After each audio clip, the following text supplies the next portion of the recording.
Yes, very, very good morning, students.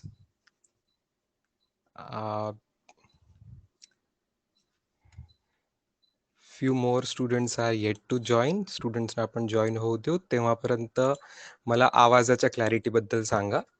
Let us have the voice वाला poll. कितना clarity है आप बताइए. Okay, 30 seconds poll about voice clarity from everyone. Okay, it's crystal clear. That's wonderful. That's because I have parallelly logged in using our phone. So phone में से आवाज नजदीक से एकदम clear आ है. चलो fantastic. It seems to be very clear for almost everyone. बहुत अच्छे. Students अभी और 20 students कर expected है. 20 to 30 students we are still expecting. Try to team all of you students. Okay yes yes poll says it is clear. किसी के लिए अभी ब्रेकिंग तो नहीं हो रहा है. बहुत अच्छी बात है. Fantastic. We have the screen. और आज पहले हम क्या करेंगे? पहले हम डाउट्स ले लेते हैं सब स्टूडेंट्स. नहीं तो पहले ऐसा करते हैं. पहले कल जो मैंने होमवर्क दिया था उस पे आते हैं. तो जो होमवर्क के पेज है हम वो डिस्प्ले करते हैं. थोड़ा सा होमवर्क के जो है वो थोड़ा सा डिस्प्ले करते हैं. एंड देन उस पे डिस्कशन करते हैं. ठीक है.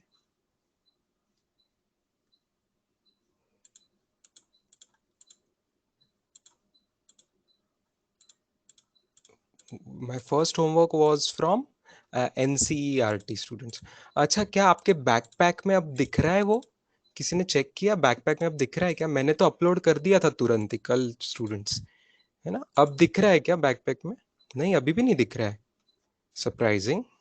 अच्छा, ठीक है, कोई प्रॉब्लम नहीं. फिर आपको ग्रुप पे जो अपलोड हो गया है उसी से अभी तो काम हो जा रहा है.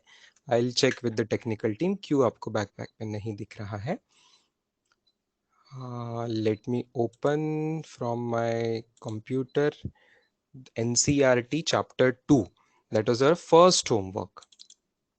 NCERT chapter 2, units and measurement. I have opened it. Now I'll display it here on the screen.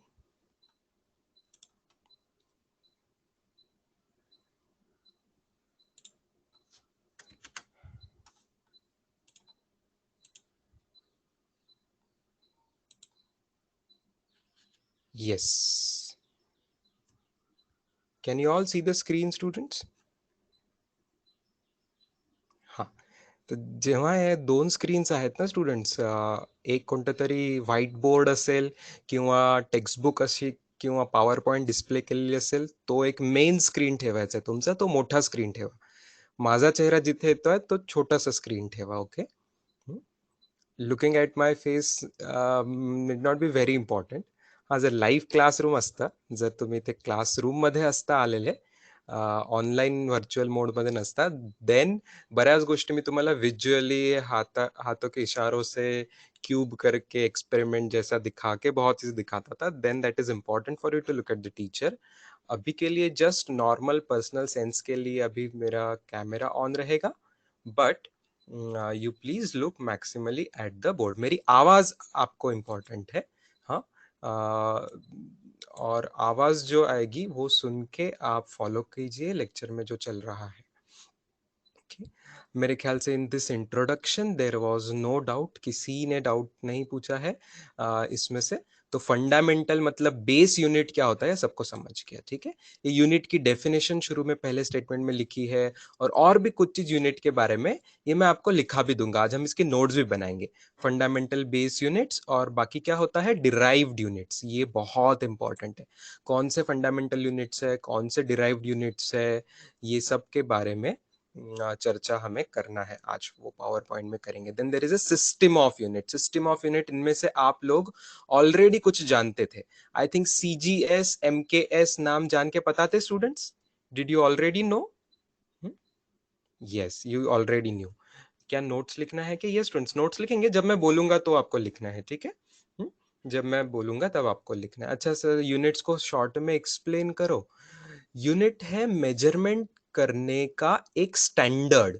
ठीक है, आपको अगर यूनिट के डेफिनेशन में मैं लिखा देने वाला हूं वो, अगर यूनिट के डेफिनेशन में देखो, पूरी डेफिनेशन ये है, पूरी डेफिनेशन ये है जिसको अभी मैंने हाईलाइट किया, जिसको आप ब्लू कलर में देख पा रहे हो। मैं थोड़ा और बड़ा कर देता हूँ। ये जो ब्लू कलर में आप देख पा रहे हो, measurement of any physical quantity involves comparison with, you know, a certain basic arbitrarily chosen internationally accepted reference standard called unit। ठीक है, तो इसमें से भी, इन सब में से ज्यादा, सबसे ज्यादा इंपॉर्टेंट वर्ड है रेफरेंस स्टैंडर्ड। यूनिट होता है एक रेफरेंस स्टैंडर्ड, एक स्टैंडर्ड चीज होती है। स्टैंडर्ड वर्ड में ही समझ में आ गया कि इंटरनेशनली एक्सेप्ट हुआ तभी उसको स्टैंडर्ड बोलेंगे। ठीक है, वो एकदम बेसिक रहेगा तो उसको स्टैंडर्ड बोलेंगे। अच्छा, रेफरेंस करना मतलब क्या? रेफरेंस करना मतलब स्टूडेंट्स, उससे कंपेयर करना, उसको रेफर करना, मतलब बाकी चीज उससे कंपेयर होगी।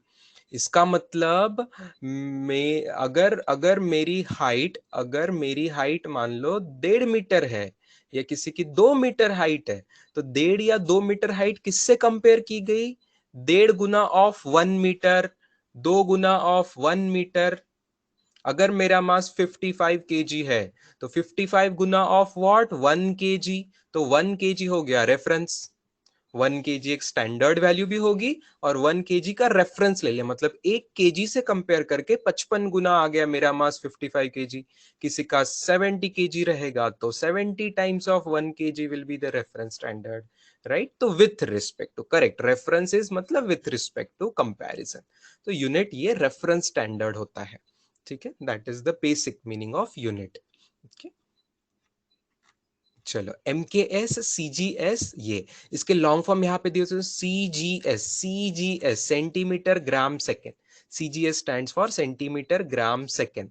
Right, C for centimetre, G for gram, S for second, है ना।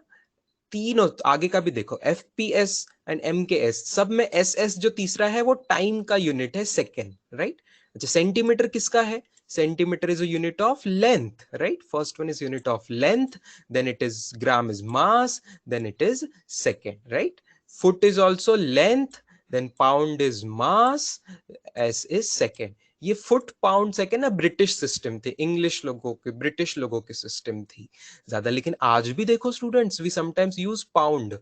कभी आपने आपके घर में देखा है कोई छोटा सा बच्चा अगर आपके फैमिली में पैदा होता है, एकदम न्यू बॉर्न बेबी, तो उसका वेट कैसे गिनते हैं? कभी आपने कभी केजी में सुना है क्या वेट?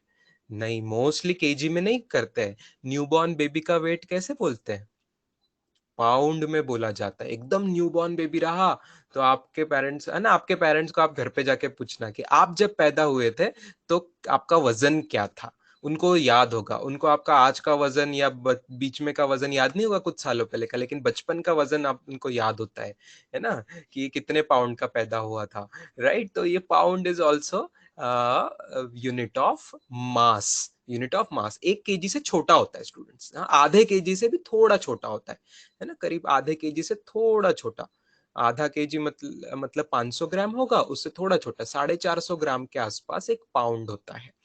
छोटा यूनिट है, केजी से, किलोग्राम से छोटा यूनिट है। देन एम के एस, ये तीनों है। लेकिन इन तीनों के अलावा आगे आपको इंट्रोड्यूस कराया जा रहा है what is called as S I system. S I system, आगे देखो, S I system. S I जो है, यही हम फिजिक्स में 2 साल मेनली यूज करेंगे। SI is a short form of a French word। System internationally day units दिया हुआ है वहां पे, जिसको इंग्लिश में बोलेंगे इंटरनेशनल सिस्टम ऑफ यूनिट। ये साइंटिस्ट लोगों ने बैठ के आपको वहां बताया गया है, उनकी कॉन्फ्रेंस जो हुई थी 1971 की कॉन्फ्रेंस, वहां पे ये डिसाइड किया गया, डेवलपमेंट किया गया, और अभी भी रेगुलरली कॉन्फ्रेंसेस होती रहती है। ये रिवीजन की बात कर रहे हैं, 2018 के रिवीजन की बात कर रहे हैं, नवंबर 2018। तो आपके टेक्स्ट बुक में जो है ये नवंबर 2018 है, लेकिन टू बी प्रिसाइज इवन 2020 में, पिछले साल कोरोना शुरू होने के पहले भी एक कॉन्फ्रेंस हुई थी, और उसमें और रिविजन्स हुई थी जो कि आपके टेक्स्ट बुक में भी अभी आनी बाकी है।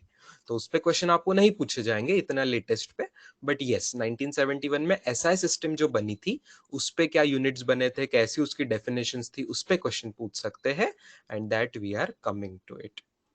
यस, यस, प्रतीक पानसरे ने जो देखो चैट बॉक्स में टाइप किया है, वो उल्टा कन्वर्शन टाइप किया है। मतलब मैंने बताया पाउंड कितना होता है आधे केजी से कम, उसने पाउंड बताया, इन केजी बताया इन टर्म्स ऑफ पाउंड। तो सही है बिल्कुल। उल्टा इन द सेंस, उल्टा का मतलब मेरा गलत नहीं था। उल्टा का मतलब मैंने बताया pound in terms of KG, उसने लिखा KG in terms of pound, तो वो भी सही है। तो KG in terms of pound क्या होगा, केजी बड़ा है तो एक केजी में 2 पाउंड से ज्यादा पाउंड आएंगे, है ना, करीब करीब 2.2 पाउंड्स आएंगे, right. It's not exact but yes approximately 2.2 pounds आएंगे, ठीक है। तो फिर यहाँ पे बोल रहे कि 7 बेस यूनिट्स है और 2 सप्लीमेंट्री यूनिट्स है। तो हम आ जाते हैं फिर टेबल पे। सप्लीमेंट्री में समझाऊंगा, बहुत लोगों को उस पर डाउट आया था, सप्लीमेंट्री में समझाऊंगा। सबसे पहले हम 7 यूनिट्स की बात कर लेते हैं, एसआई यूनिट्स की, इस टेबल की बात कर लेते हैं स्टूडेंट्स। ओके, तो सबसे पहले हमें रटना है कि पहला कॉलम बेस क्वांटिटी क्या है, ठीक है। यूनिट का सेकंड कॉलम है, यूनिट बाद में देखेंगे। यूनिट किस चीज का होता है, फिजिकल क्वांटिटी का होता है। कल आपको याद आ रहा है स्टूडेंट्स, कल हमने पढ़ा था physical quantity and non physical quantity. तो फिजिकल क्वांटिटी जो होती है, फिजिकल क्वांटिटी जो होती है स्टूडेंट्स, वो हम सिलेबस में पढ़ेंगे। नॉन फिजिकल क्वांटिटीज जो है लाइक हेट्रेड, इमोशंस, हैप्पीनेस वगैरह, वो चीजें अभी अपने लिए नॉन फिजिकल है। तो फिजिकल क्वांटिटीज में भी कुछ क्वांटिटीज फंडामेंटल होती है, मतलब बेस क्वांटिटी ली जाती है, जो कि कितनी है, 7 ली गई है। एसआई यूनिट, एसआई कॉन्फ्रेंस में, स्टैंडर्ड इंटरनेशनल कॉन्फ्रेंस में जो डिसीजन लिया गया, उसके हिसाब से फिजिक्स में we are going to study 7 base quantities, 7 fundamental quantities. Quantities तो फिजिक्स में बहुत सारी, hundreds of quantities we will have, maybe actually total thousands होगी। अपने सिलेबस में कई हंड्रेड्स ऑफ क्वांटिटीज आ जाएगी टोटल, हर चैप्टर में नई नई नई नई क्वांटिटीज आएगी। But out of all them 7 base है, 7 बेसिक्स है। बेसिक का मतलब क्या है कि उन बेसिक क्वांटिटीज का यूज करके आपस में मल्टीप्लीकेशन, डिवीजन वगैरह करके आप बाकी क्वांटिटीज भी बना सकते हो। तो 7 बेस क्वांटिटीज है, बाकी को डिराइव्ड क्वांटिटीज बोलेंगे। वो फिर से मैं जब पावर पॉइंट दिखाऊंगा हम उसको नोट कर लेंगे। अभी आपको समझना है कि बेस क्वांटिटीज 7 है, आपने घर से टेबल में लिख के लाई है, और मैंने उसको याद करने को भी बोला था। ये टेबल आपको याद भी रहना चाहिए, राइट। तो पहली 3 बहुत बेसिक है 7 में से। First 3 are very basic, length, mass, time, ठीक है। Length, mass, time, length, mass, time, इनकी डेफिनेशंस जो है स्टूडेंट्स, इस पे करीब करीब कभी जेई नीट में ऑलमोस्ट कभी भी क्वेश्चन नहीं पूछा गया है, बिकॉज ये बहुत डीप साइंस, बहुत ही फंडामेंटल साइंस है। तो ये साइंटिस्ट लोगों के काम का है, ये मेडिकल डॉक्टर्स और इंजीनियर्स, टेक्नोलॉजिस्ट्स के काम का डायरेक्टली नहीं है। बट यस, थोड़े से बेसिक्स मैं आपको समझा दूंगा उसके अलावा भी। ये आपके बुक में भी आगे लिखा हुआ है कि the details of this definitions are beyond the scope of our syllabus. 12th standard तक के इसमें ये डेफिनेशंस को डिटेल समझना पॉसिबल नहीं है। लेट्स सी क्यों डिटेल समझना पॉसिबल नहीं है, फिर भी मैं कुछ कुछ चीजें आपको समझाऊंगा। देखो, पहली डेफिनेशन, मीटर की डेफिनेशन, 1 मीटर को कैसे डिफाइन किया गया है।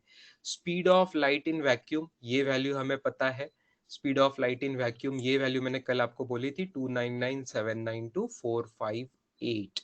ओके, तो ये फिक्स्ड वैल्यू मान के it is defined in terms of caesium frequency. Caesium frequency, ये किसी ने सवाल पूछा था, ग्रुप पे टाइप किया था और किसी ने सही जवाब भी दे दिया था। तो delta new is, delta is for change, actually delta is for change, वो ट्रायंगल जैसा सिंबल जो दिख रहा है, इट इज फॉर चेंज। हाँ, Tanvi is asking what is it, व्यू सीज, अच्छा एक मिनट। तन्वी, वो जो है ना वी नहीं है स्टूडेंट्स, पहले डेल्टा का मीनिंग समझ लो। डेल्टा इज फॉर, डेल्टा मैंने ख्याल से आपको लिख के देना चाहिए, तब आपको ये बात समझ आएगी। थोड़े से टाइम के लिए व्हाइट बोर्ड पे आते हैं और ये चीज लिख लेते हैं स्टूडेंट्स। मतलब आपको मैं लिख के दिखाता हूँ व्हाइट बोर्ड पे, व्हाट इज इट एग्जैक्टली, वो ऐसा छपा होना चाहिए। डेल्टा ऐसा है, ये चीज ऐसी है, न्यू, देन नीचे सब्सक्रिप्ट करके कैपिटल सी स्मॉल एस होना चाहिए। सो डेल्टा, इसको पढ़ेंगे delta, it stands for change. ये जो है ये V नहीं है, न्यू है। कल आपने ग्रीक अल्फाबेट अपेंडिक्स में से पढ़े थे, फर्स्ट अपेंडिक्स में, उसमें एक सिंबल था न्यू। V जैसा दिखता है वो, but it is new, NU, perfect, right. This stands for frequency. Frequency, frequency के डिटेल मीनिंग क्या होते हैं वो अपने सिलेबस में कई जगह आएगा। आप बेसिक एक चीज याद रख सकते हो, फ्रीक्वेंसी मतलब टाइम का रेसिप्रोकल होता है। फ्रीक्वेंसी मतलब टाइम का रेसिप्रोकल होता है, मतलब सेकेंड रेस टू -1 होता है। इट्स समथिंग लाइक 1/सेकेंड में आता है, ओके। 1/सेकेंड में आएगा उसका यूनिट, ठीक है। उसका यूनिट जो है 1/सेकेंड, मतलब frequency something like reciprocal of time, per second, per minute, per hour, per year, ऐसी चीज है फ्रीक्वेंसी का यूनिट होती है। एंड ये जो चीज है, this is caesium. This is caesium. Caesium ये एक क्या है, एलिमेंट है। आपने केमिस्ट्री में पीरियोडिक टेबल पढ़ा है, सीजियम एक एलिमेंट है, ठीक है। इसके अलावा किसी ने डाउट में पूछा था, हाइपरफाइन ट्रांजिशन क्या है, हाइपरफाइन लेवल्स क्या है। इसी के डेफिनेशन में HC वर्मा बुक में हाइपरफाइन लेवल्स पूछा गया है, ठीक है। हाइपर फाइन लेवल पूछा गया है। मीनवाइल, यस यस, सीजियम का एटॉमिक नंबर जो कैपिटल Z बोलते हैं, atomic number is 55। Atomic number is 55। ये किसके नीचे आता है पता है आपको? हाइड्रोजन के नीचे आता है, लिथियम आता है स्टूडेंट्स। लिथियम के नीचे क्या आएगा? सोडियम आएगा। सोडियम के नीचे पोटेशियम आएगा, पोटेशियम के नीचे रुबिडियम आएगा, रुबिडियम के नीचे सीजियम आएगा आपके पीरियोडिक टेबल में। एटॉमिक नंबर में टाइप कर रहा हूँ, first group correct. Atomic number उसका है 1, लिथियम का 3, सोडियम के 8 इलेक्ट्रॉन ऐड हो जाएंगे उसमें तो 11, और 8 ऐड हो जाएंगे तो 19, 18 और ऐड हो जाएंगे तो 37, एंड और 18 ऐड हो जाएंगे तो 55। Very correct, alkali metals. Group 1 में अल्कली मेटल्स में सीजियम जो आता है। पीरियड इसका देखना, first, second, third, fourth, fifth, sixth. तो first group and sixth period, right. First group, group 1 of alkali metals में सिक्स्थ पीरियड में आने वाला, वेरी करेक्ट, सिक्स्थ पीरियड में पीरियोडिक टेबल में आने वाला जो एलिमेंट है वो है सीजियम। अच्छा, इस सीजियम की एक खासियत है, हर अलग अलग एलिमेंट जो है ना, उसको आप कुछ लाइट का एनर्जी देंगे, ऐसा लाइट का एनर्जी देंगे तो उसके इलेक्ट्रॉन ना निकल जा सकते हैं। और अगर इलेक्ट्रॉन निकलता है तो एक पर्टिकुलर उससे लेट अस से एक एक एक स्पेक्ट्रम बनता है, एक लाइट का वेवलेंथ, एक लाइट का फ्रीक्वेंसी बनता है, एक लाइट का फ्रीक्वेंसी बनता है। ये सब हम मॉडर्न फिजिक्स में पढ़ने वाले हैं असली में स्टूडेंट्स, ठीक है, एक मॉडर्न फिजिक्स में पढ़ने वाले हैं। तो सीजियम की क्या खासियत है कि सीजियम को जो अलग अलग वेवलेंथ, अलग अलग फ्रीक्वेंसी जो उसके स्पेक्ट्रम में मिलती है, मतलब उसके एटम्स ने एनर्जी रिलीज करने के बाद जो फ्रीक्वेंसीज आती है, उसमें से दो पर्टिकुलर फ्रीक्वेंसी बहुत नजदीक है। फाइन का मतलब नजदीक, फाइन का मतलब है क्लोज, नजदीक, नजदीक, नजदीक। मैं हिंदी में समझाने के लिए लिख रहा हूं, फाइन का मतलब है नजदीक, और हाइपर का मतलब है बहुत, बहुत कहेंगे शुद्ध हिंदी में तो बहुत नजदीक। अगर उसकी दो लेवल, यहां पे लेवल का मतलब है उसकी एनर्जी लेवल्स, और एनर्जी लेवल की वजह से फ्रीक्वेंसी लेवल्स, और फ्रीक्वेंसी लेवल्स की वजह से ही टाइमिंग उसका जो है, किस टाइम में वो रिलीज होगा, वो टाइमिंग लेवल वो बहुत नजदीक है, बहुत बहुत बहुत नजदीक है। कितना नजदीक है पता है? कि अगर उसका टाइमिंग आपको बताया जाए तो 1 सेकेंड के 1000 टुकड़े नहीं, लाख टुकड़े नहीं, करोड़ों टुकड़े भी, 1 सेकेंड के करोड़ों टुकड़े से भी कम टाइम डिफरेंस है, बिलियंस में। यस यस, ठीक है। तो ये उसका मीनिंग है। तो अभी आपको समझ आ रहा होगा कि ये चीजें एग्जैक्ट आपके समझने के लेवल के बाहर है, इसीलिए ये डेफिनेशन पे कभी नीट में, जेई में डायरेक्टली अंडरस्टैंडिंग वाला सवाल नहीं पूछा गया। डायरेक्ट आपको इंफॉर्मेशन पूछ सकते हैं कि मीटर की डेफिनेशन में कौन से एटम का हाइपरफाइन लेवल यूज होता है, तो ये इंफॉर्मेशन है, आपको जवाब देना पड़ेगा सीजियम। बस ऐसे इंफॉर्मेटिव क्वेश्चन यूज करेंगे। इसका डिटेल्ड एक्सप्लेनेशन मैं आपको बार बार भी बताऊंगा, तो अभी समझ नहीं आएगा, थोड़ा सा मॉडर्न फिजिक्स में समझ में आएगा। ठीक है, थोड़ा सा, क्योंकि अभी एनर्जी से फ्रीक्वेंसी का क्या कनेक्शन है, फ्रीक्वेंसी से टाइम का क्या कनेक्शन है, ये एग्जैक्टली स्पेक्ट्रम क्या होता है लाइट का, ये अभी नहीं समझ सकते। ये एक्सपर्ट फिजिसिस्ट साइंटिस्ट आप बनने के बाद समझ सकते हैं, और थोड़ा सा आप 11th-12th का सिलेबस खत्म होते होते समझेंगे। तो अभी बच्चों डेफिनेशन को अंडरस्टैंडिंग, आपको ये 7 डेफिनेशन को अंडरस्टैंडिंग नहीं करना है। ठीक है, कुछ कुछ टर्म्स के मीनिंग में आपको समझा दिया, हाइपर का मीनिंग, फाइन का मीनिंग, जो मैं समझा रहा हूं बस उतना याद कर लीजिए, वो भी जरूरत नहीं है, लेकिन आपने पूछा है तो एज अ स्टूडेंट बहुत अच्छी बात है पूछना। एज अ टीचर मेरा काम है जितना आपको समझना पॉसिबल है उतना समझाना। ठीक है, तो ये बहुत नजदीक टाइम होता है, बहुत नजदीक टाइम होता है।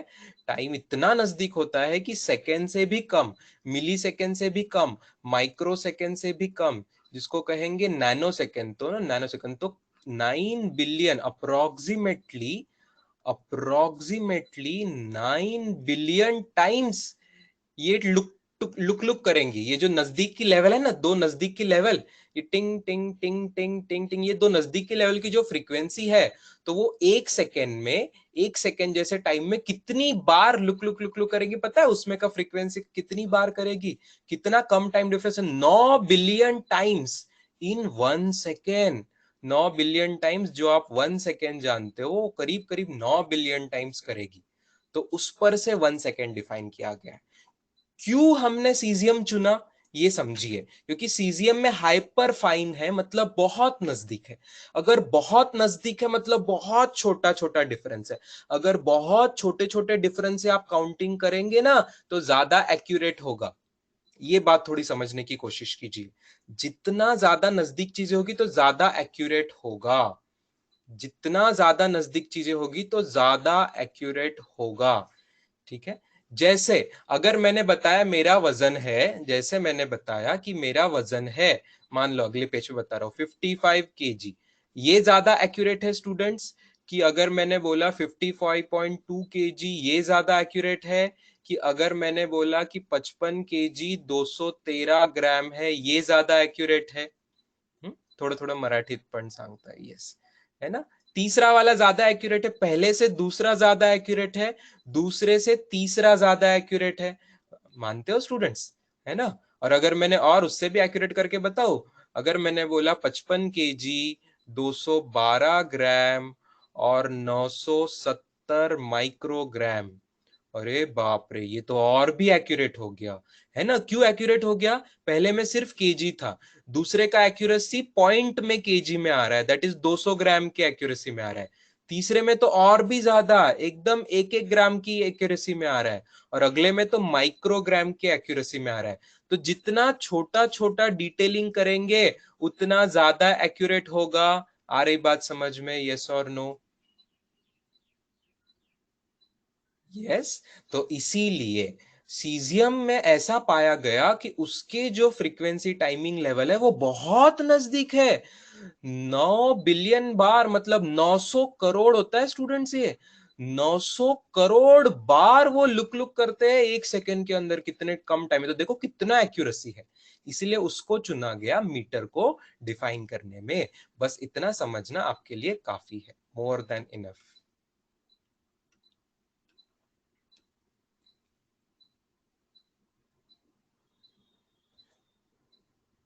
मैंने अप्रोक्सीमेशन क्यों यूज किया? क्योंकि उसकी एग्जैक्ट वैल्यू जो है वो एचसी वर्मा बुक में दी है, 9 बिलियन से भी थोड़ा ज्यादा है। 9 बिलियन से भी थोड़ा ज्यादा है, 9 बिलियन मिलियन सब में वो वैल्यू है।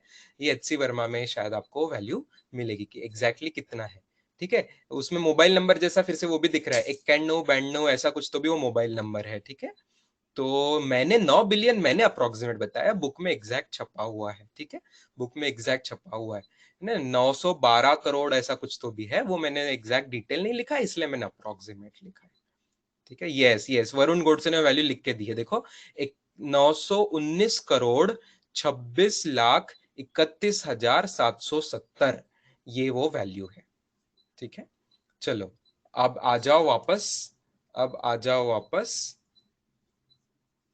अब आ जाओ वापस। अच्छा हाँ हाँ, ये और गौरव का क्वेश्चन बहुत अच्छा है कि सर इसमें सेकेंड कैसे आ गया।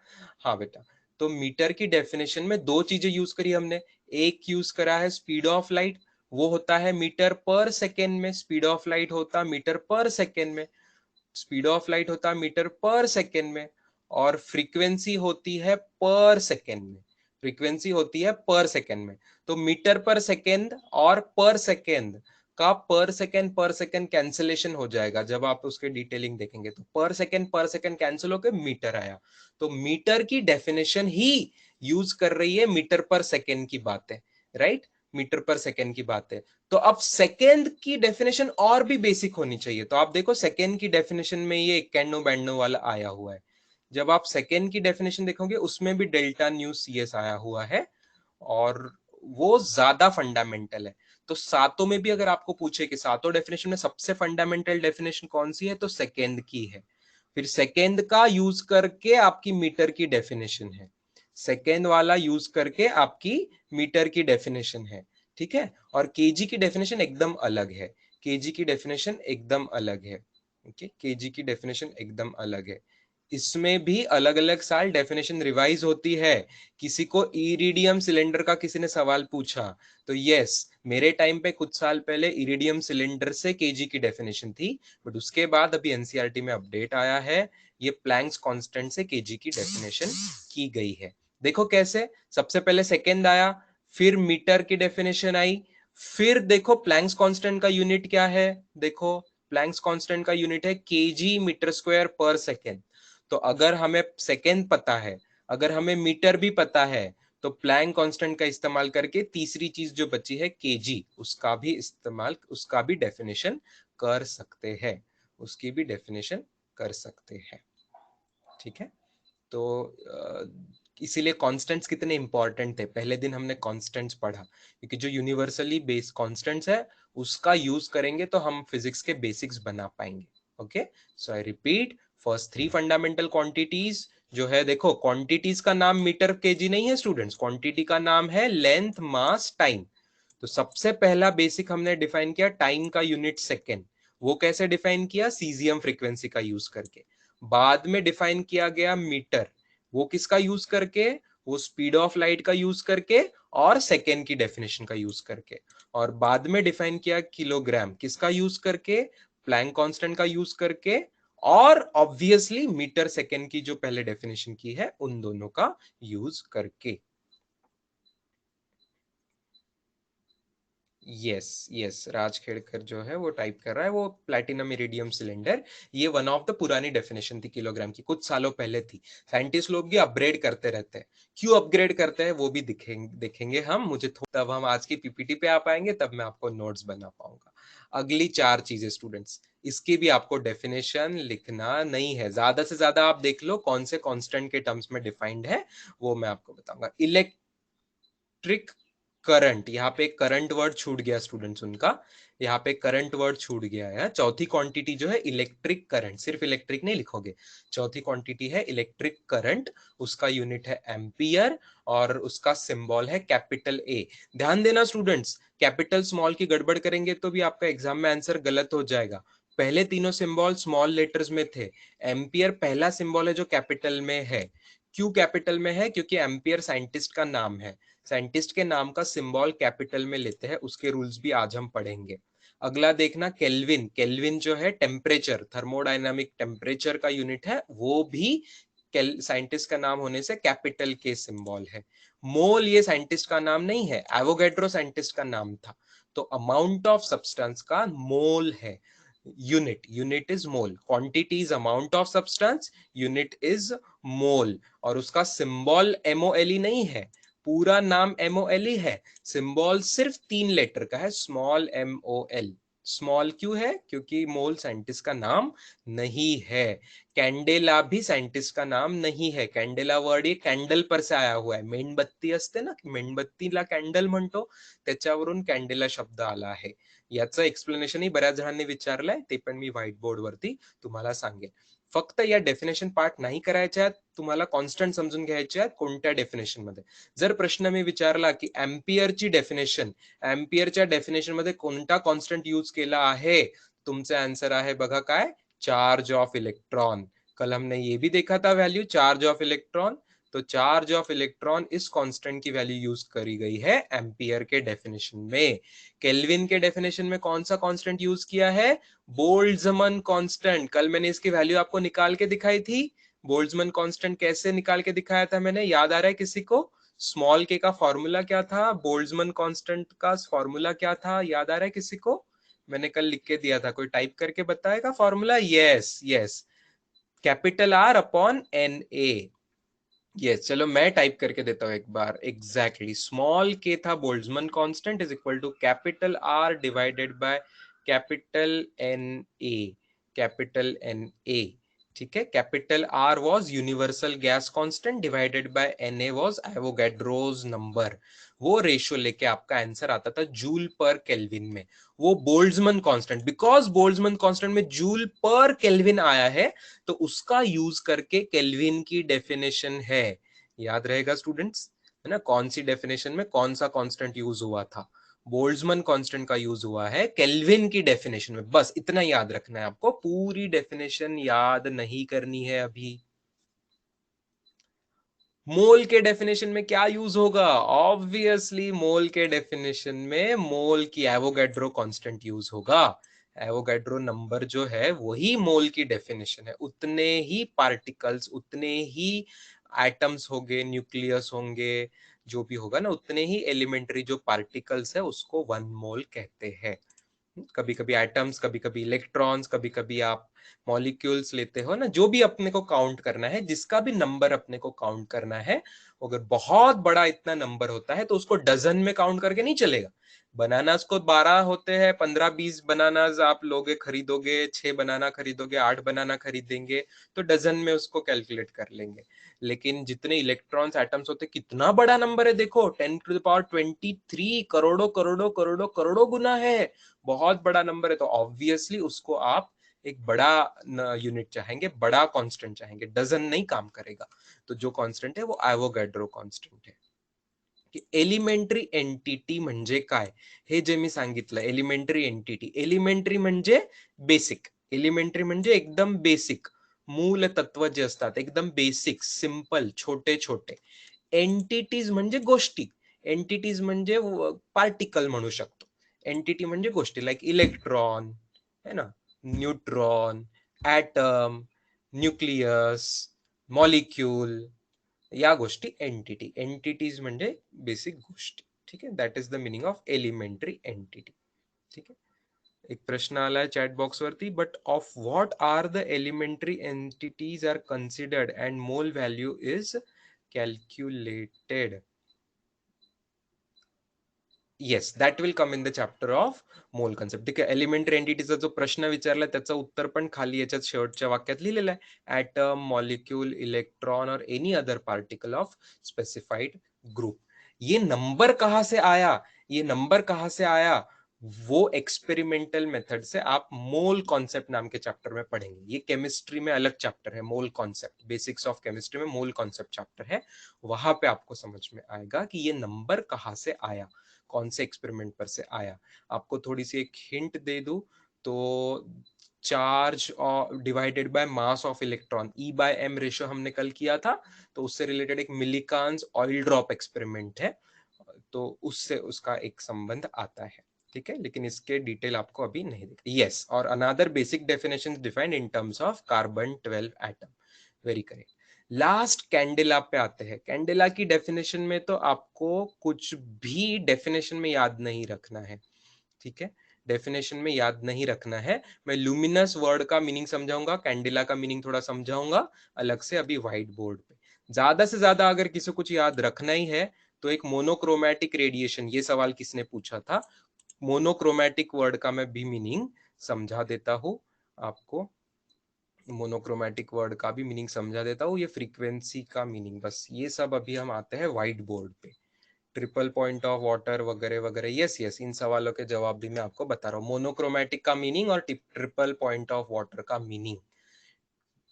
यस, चलो, जब हम पढ़ रहे हैं ल्यूमिनस इंटेंसिटी, इस पे बहुत सारे सवाल आपने पूछे थे।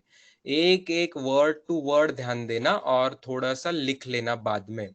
मेरा पेज भरने के बाद लिख लेना, कुछ इंपॉर्टेंट वर्ड्स आएंगे।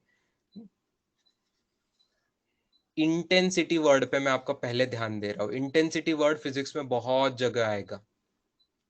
इंटेंसिटी वर्ड को आप हिंदी में मराठी में पहले ध्यान रखिए। तीव्रता ज्याला म्हणतात, जिसको तीव्रता कहते हैं, दॅट इज इंटेंसिटी। कोणती गोष्ट किती तीव्र आहे, तीव्र म्हणजे समजतं सगळ्यांना, राइट? तीव्र मतलब इंटेंस ना, कितना ज्यादा ताकतवर है, कितने कम जगह में ज्यादा पावरफुल है ना, पावरफुल बोल सकते थोड़ा ना। It is something like power, it is something like power, कितना तीव्र है, that is intensity. Yes. Lume का मतलब होता है light. Lume is a Latin word, उसका मतलब होता है लाइट, मतलब प्रकाश। लाइट मतलब प्रकाश। ये नाम याद रखने के लिए मैं आपको और एक वर्ड बताऊंगा, इल्यूमिनेशन। इल्यूमिनेशन, सबने ये वर्ड सुना है, इल्यूमिनेट। इल्यूमिनेट करणे म्हणजे प्रकाशित करणे, प्रकाशित करणे, प्रकाशमय करणे।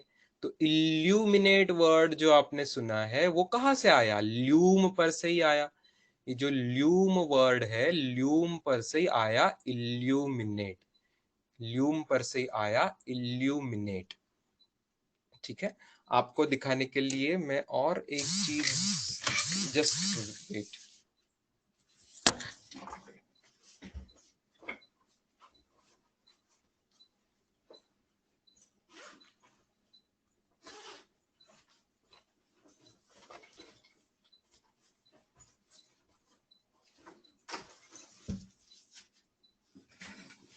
ओह नो, आई लेफ्ट इट। मुझे कल याद देना, मैं कल लेके आऊंगा। मैंने मेरे घर के एलईडी बल्ब का जो हम परचेस करते हैं ना, उसका डब्बा लाया था, लिया हुआ था, मैंने अलग से निकाल के रखा है, कल लेके आऊंगा। उसके ऊपर अपने अपने घर पे, अगर किसी के घर पे है तो आप देखना, मैं कल आपको दिखाऊंगा। उस पे मेरे पास एक छोटा एलईडी बल्ब था, उस पे लिखा हुआ था 9 वॉट। ओके, एलईडी बल्ब पे 9 वॉट लिखा हुआ था। एलईडी बल्ब पे 9 वॉट लिखा हुआ था। उसके साथ साथ बहुत चीजें लिखी हुई थी उसके बारे में, बहुत सारी चीजें लिखी हुई थी। और एक जगह पे लिखा हुआ था कुछ तो भी 875 या ऐसा कुछ तो भी एक नंबर था, और आगे लिखा हुआ था लूमेंस। आगे लिखा हुआ था लूमेंस। ठीक है, लूमेंस। तो ये जो लूमेंस है, ये एक यूनिट है। ये एक यूनिट है, किस चीज का यूनिट है? लुमेंस किस चीज का यूनिट है? कि मेरा बल्ब कितना प्रकाश देता है, उसका यूनिट है। प्रकाश को भी मेजर करना पड़ेगा, हर चीज को मेजर करते तो लाइट को नहीं क्या मेजर करेंगे? कितना लाइट कम है, कितना लाइट ज्यादा है, उसको नहीं मेजर करेंगे क्या हम? तो उसका यूनिट है lumens. Light, amount of light, unit of amount of light, unit of amount of light और इंटेंसिटी ऑफ लाइट ऑल्सो। ठीक है, यहाँ पे अमाउंट और इंटेंसिटी ऑफ लाइट बिल्कुल चलेगा। ठीक है, ये आने के लिए बता रहा हूँ, अमाउंट और इंटेंसिटी में थोड़ा फर्क होता है, वो फिजिक्स में हम आगे पढ़ते रहेंगे। इंटेंसिटी ऑफ लाइट, ठीक है, इंटेंसिटी ऑफ लाइट। लेकिन there is a small difference in two units called as lumens versus candela। ठीक है, लूमेंस वर्सेस कैंडेला। मैं आपको समझाता हूं क्या है difference. Lumens versus candela, lumens versus candela, ये दोनों यूनिट में एक डिफरेंस है। लूमेंस जो है वो लाइट की इंटेंसिटी मेजर करता है in all directions, all direction students. और कैंडेला जो है, कैंडेला जो है वो मेजर करता है in one particular direction. Okay, in all direction. जैसे कि कोई भी लाइट है, कोई भी लाइट है, आपका बल्ब है, ट्यूबलाइट है, वो हर डायरेक्शन में उसका प्रकाश आएगा, लाइट आएगा। ठीक है, तो पूरे डायरेक्शन में, हर डायरेक्शन में मिलके टोटल लाइट कितना आ रहा है, ये बताने का काम लुमेंस करता है। लेकिन कैंडेला बताता है in a particular direction, in a particular direction. एक पर्टिकुलर डायरेक्शन में कितना लाइट आ रहा है, ठीक है। मान लो जैसे टॉर्च के केस में कैंडेला ज्यादा इंपॉर्टेंट होगा, इन अ पर्टिकुलर डायरेक्शन, ठीक है। तो आप घर पे अगर ट्यूबलाइट खरीदोगे तो उसका कैंडेला देख के फायदा नहीं है, ट्यूबलाइट खरीदोगे तो उसका लूमेन देखना चाहिए, क्योंकि ट्यूबलाइट ऑल डायरेक्शन में है। लेकिन अगर आप टॉर्च खरीदते हैं तो टॉर्च को तो एक पर्टिकुलर डायरेक्शन में वो लाइट देगा। एक टॉर्च का यूज ये चारों दिशा में, दसों दिशा में, ऑल डायरेक्शन में 360 डिग्री में नहीं होता है, ठीक है। Yes yes. तो कैंडेला आप देखोगे टॉर्च के लिए, ठीक है। ये दोनों में थोड़ा सा डिफरेंस है। और बेसिक यूनिट कौन सा है? लुमेन बेसिक यूनिट नहीं है, candela is a basic unit. ये हमें याद रखना है। यस, लेजर लाइट का भी जो है वो भी टॉर्च के जैसा होगा। लेजर लाइट के लिए भी लुमेन्स इंपॉर्टेंट नहीं रहेंगे, उसमें कैंडेला इंपॉर्टेंट रहेगा, ठीक है। इस पेज पर से आप कुछ लिखना चाहो तो लिख लीजिए स्टूडेंट्स, इसमें थोड़े से बेसिक्स मैंने बताए हैं।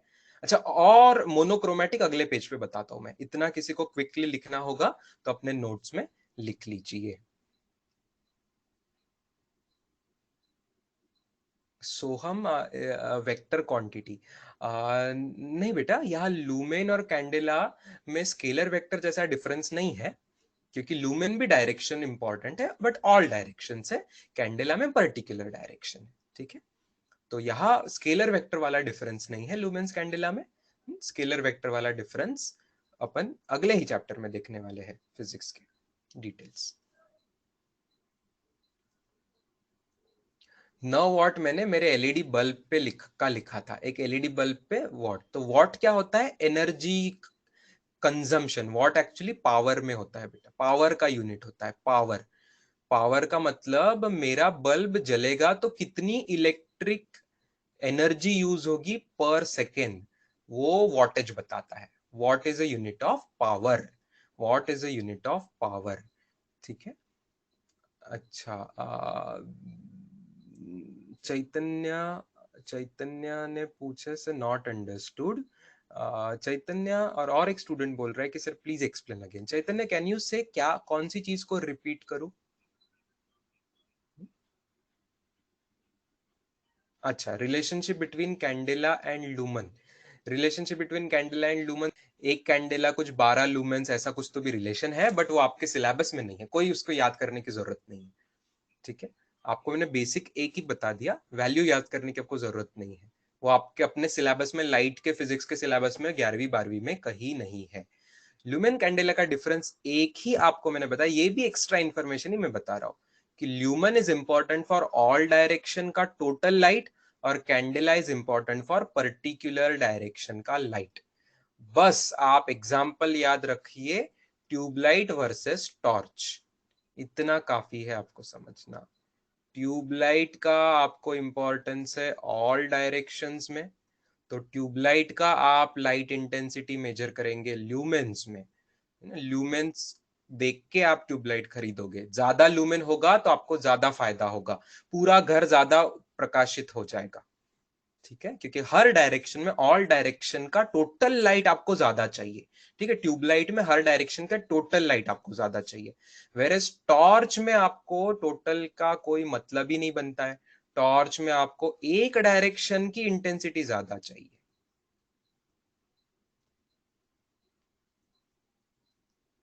मयंक, इल्यूमिनेट म्हणजे प्रकाशित करणे।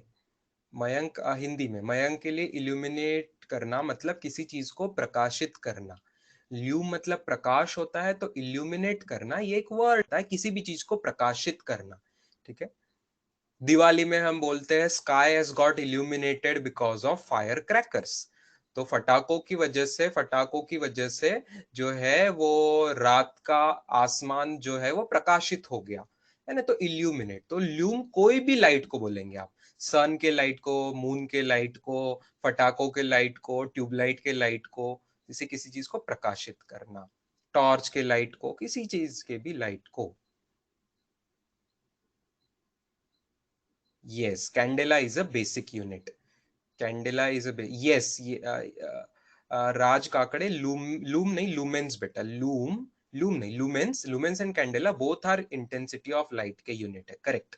लेकिन ल्यूमेन बेसिक यूनिट नहीं है, कैंडेला बेसिक यूनिट है। Candela is a basic unit of light की इंटेंसिटी। लाइट की इंटेंसिटी को ही बोलते हैं ल्यूमिनस इंटेंसिटी। लाइट मतलब ही लूम ना बच्चों, तो लाइट की इंटेंसिटी को ही बोलते हैं ल्यूमिनस इंटेंसिटी, उसी का यूनिट है। लुमेन और कैंडेला दोनों उसी के यूनिट है, बट कैंडेला को बेसिक यूनिट मान लिया। एक किसी भी यूनिट को बेसिक माना जाता है, तो कैंडेला ये बेसिक यूनिट है। Kshitija, candela is unit of luminous intensity. Is it okay to everyone?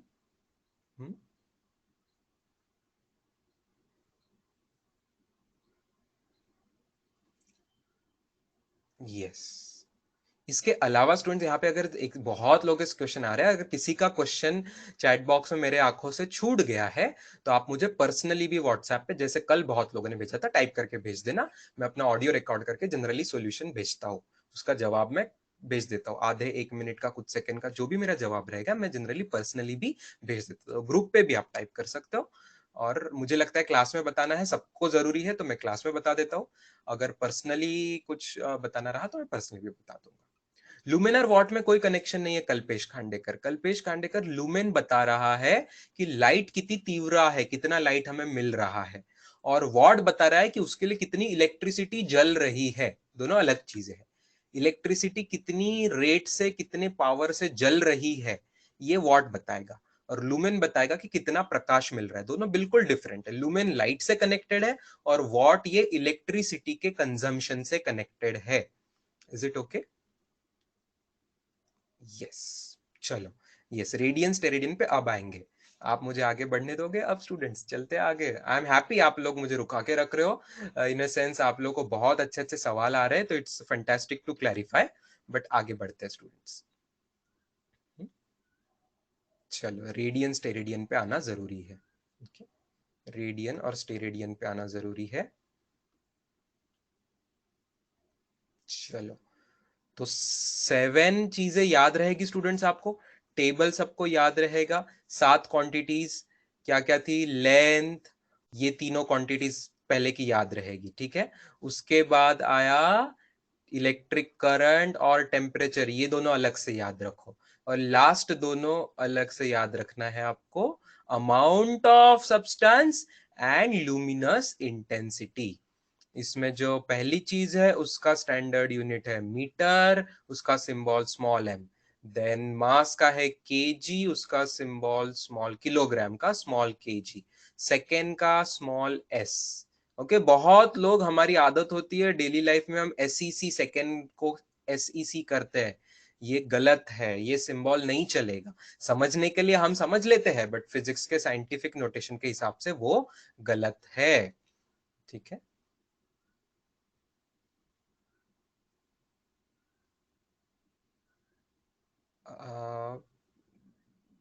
Chat box का एक और जवाब मैं देना चाह रहा हूँ। अवधूत का, गुरव अवधूत का सवाल है, सर लुमेन और वॉट प्रोपोर्शन में रहेंगे क्या? अच्छा बल्ब रहेगा तो प्रोपोर्शन में रहने चाहिए। इसका मतलब क्या है कि अगर वो ज्यादा वॉट का कंजम्पशन कर रहा है तो ज्यादा लाइट देना चाहिए। लेकिन अगर खराब कंपनी का है तो क्या होगा कि वॉट वॉट वॉट आपने 10 गुना कर दिया, मतलब 10 गुना इलेक्ट्रिसिटी ले रहा है, लेकिन लाइट सिर्फ 3-4 गुना ही दे रहा है, ठीक है ना। तो कितना अच्छा है उस पर, और बहुत अच्छा है तो क्या करेगा, वॉटेज कम भी देके लाइट ज्यादा देगा। तो डिपेंड करता है कि आपने जो बल्ब बनाया है, ट्यूबलाइट बनाई है, एलईडी बनाया, कितने अच्छे क्वालिटी का है, उस पर डिपेंड करता है कि वो प्रोपोर्शन में है कि नहीं। मैक्स कितना लूमेन होता है बल्ब में? ये तो मुझे भी, मैं आपको अंदाजा दे सकता हूँ, एग्जैक्ट वैल्यू थोड़ी रटते हैं हम। मैंने बताया मेरे घर का जो छोटा एलईडी है वो 900 लुमेन के आसपास है। थोड़ा बड़ा बड़ा एलईडी ना 1700 लुमेन के आसपास होता है। 1700 लुमेन के आसपास होता है थोड़ा बड़ा एलईडी घर में जो होता है। तो ट्यूबलाइट्स भी उतने ही रेंज में होगी। लेकिन इसकी कोई लिमिट थोड़ी बोलेंगे ना स्टूडेंट्स। आप क्रिकेट स्टेडियम में लाइट देखते हो तो कितना लाइट देता है वो। एक ट्यूबलाइट, एक एलईडी जैसे नहीं, हजारों ट्यूबलाइट जितना देता होगा, तो उसका तो लाखों लुमेन्स में होगा। चलो, आपके पूछने के लिए मैं एक बार गूगल करके देखता हूँ, स्टेडियम लाइट का कितना लुमेन्स होता है ना। तो यहाँ पर फुटबॉल स्टेडियम का मुझे बता रहा है 10,000 से 20,000 तो स्ट्रीट लाइट का बता रहा है, और स्टेडियम के लाइट का लाखों बता रहा है। मेरा अभी का गेस सही था, लाखों लुमेन्स होता है, लाखों लुमेन्स होता है स्टूडेंट्स, ठीक है। तो ये अपने रियल लाइफ में मैक्सिमम हो गया, है ना। इससे बड़ा भी बना सकते होंगे, ऐसा नहीं कि नहीं, लेकिन स्टेडियम से बड़ा रियल लाइफ में जरूरत तो नहीं पड़ता हमको, ठीक है। अच्छा, मैं वापस आता हूँ इस पे। हाँ हाँ, राज काकड़े, लुमेन अलग अलग हो सकते हैं, सेम वॉटेज का भी लुमेन अलग अलग हो सकता है। अच्छे कंपनी वाला सेम वॉटेज में ज्यादा लुमेन दे सकता है, बिल्कुल सही। यस, वरुण गोडसे ने अपने घर का एक चीज का बताया, या वरुण गोडसे तू जिस चीज की बात कर रहा है वो चीज मेरे ख्याल से एक ट्यूबलाइट के आसपास हो सकती है। ट्यूबलाइट 100 वॉट भी दे सकती है। तू छोटे ट्यूबलाइट की बात कर रहा है, करीब करीब। यस, 3500 ल्यूम्स करीब करीब छोटे ट्यूबलाइट का होगा। यस, अभी रेडियन स्टेडियम पे आता हूँ बच्चों, हाँ मुझे आगे जाने देंगे तो।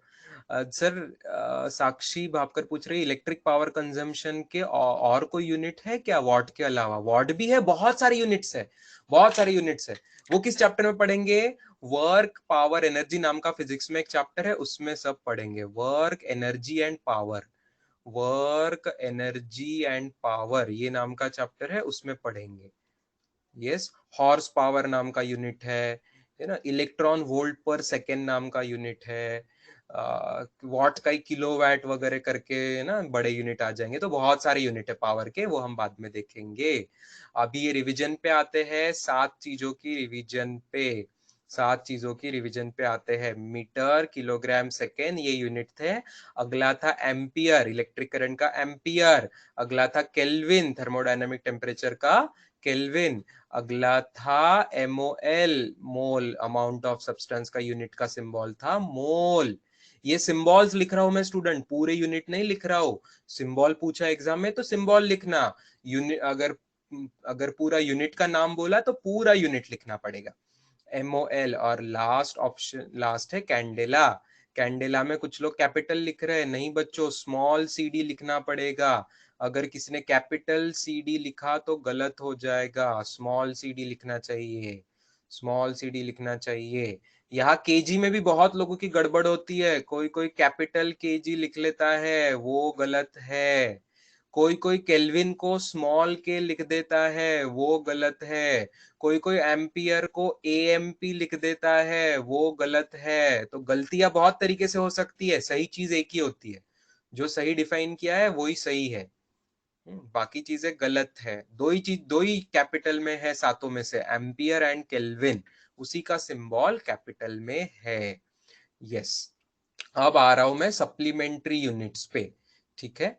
टू सप्लीमेंट्री यूनिट क्वांटिटीज, पहले तो टू सप्लीमेंट्री क्वांटिटीज स्टूडेंट्स, ठीक है, क्योंकि ये भी फिजिक्स में एकदम बेसिक के बराबर ही है, इसलिए इसको सातों के साथ दो जोड़ दिया। 7 और 2 ये 9 इंपॉर्टेंट है अपने लिए, 7 के साथ ही 2 जोड़ दिया।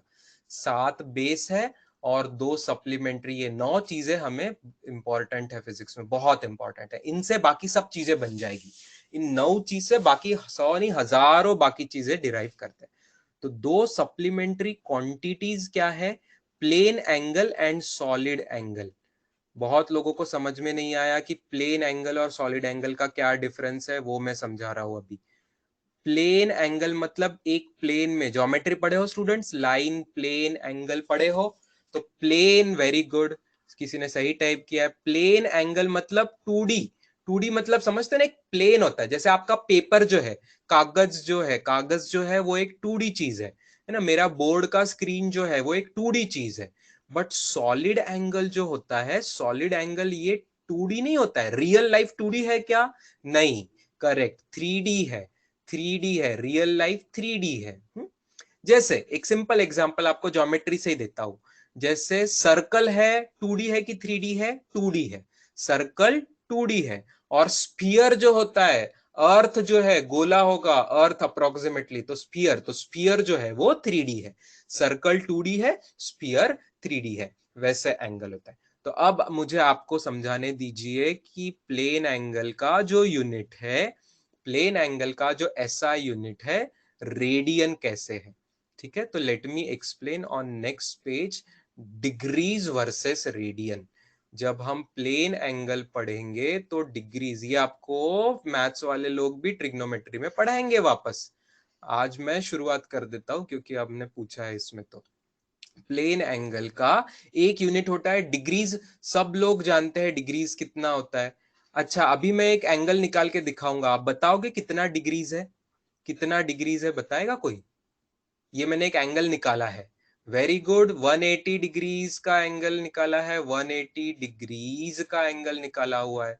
अच्छा, नीचे मैं एक एंगल निकाल रहा हूं, ये कितने डिग्रीज का है? 90 डिग्रीज का है, वेरी गुड।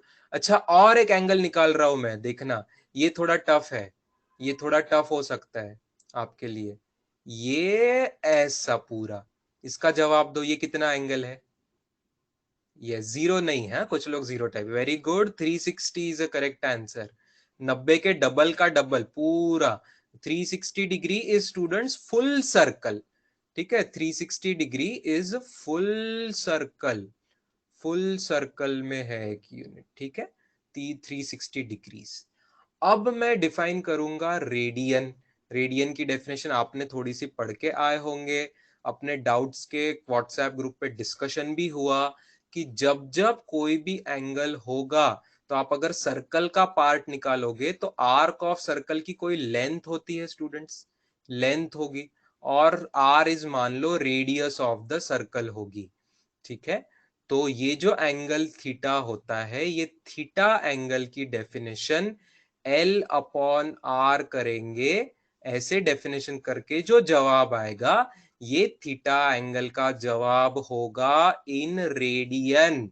इन रेडियन जवाब होगा, इन रेडियन जवाब होगा।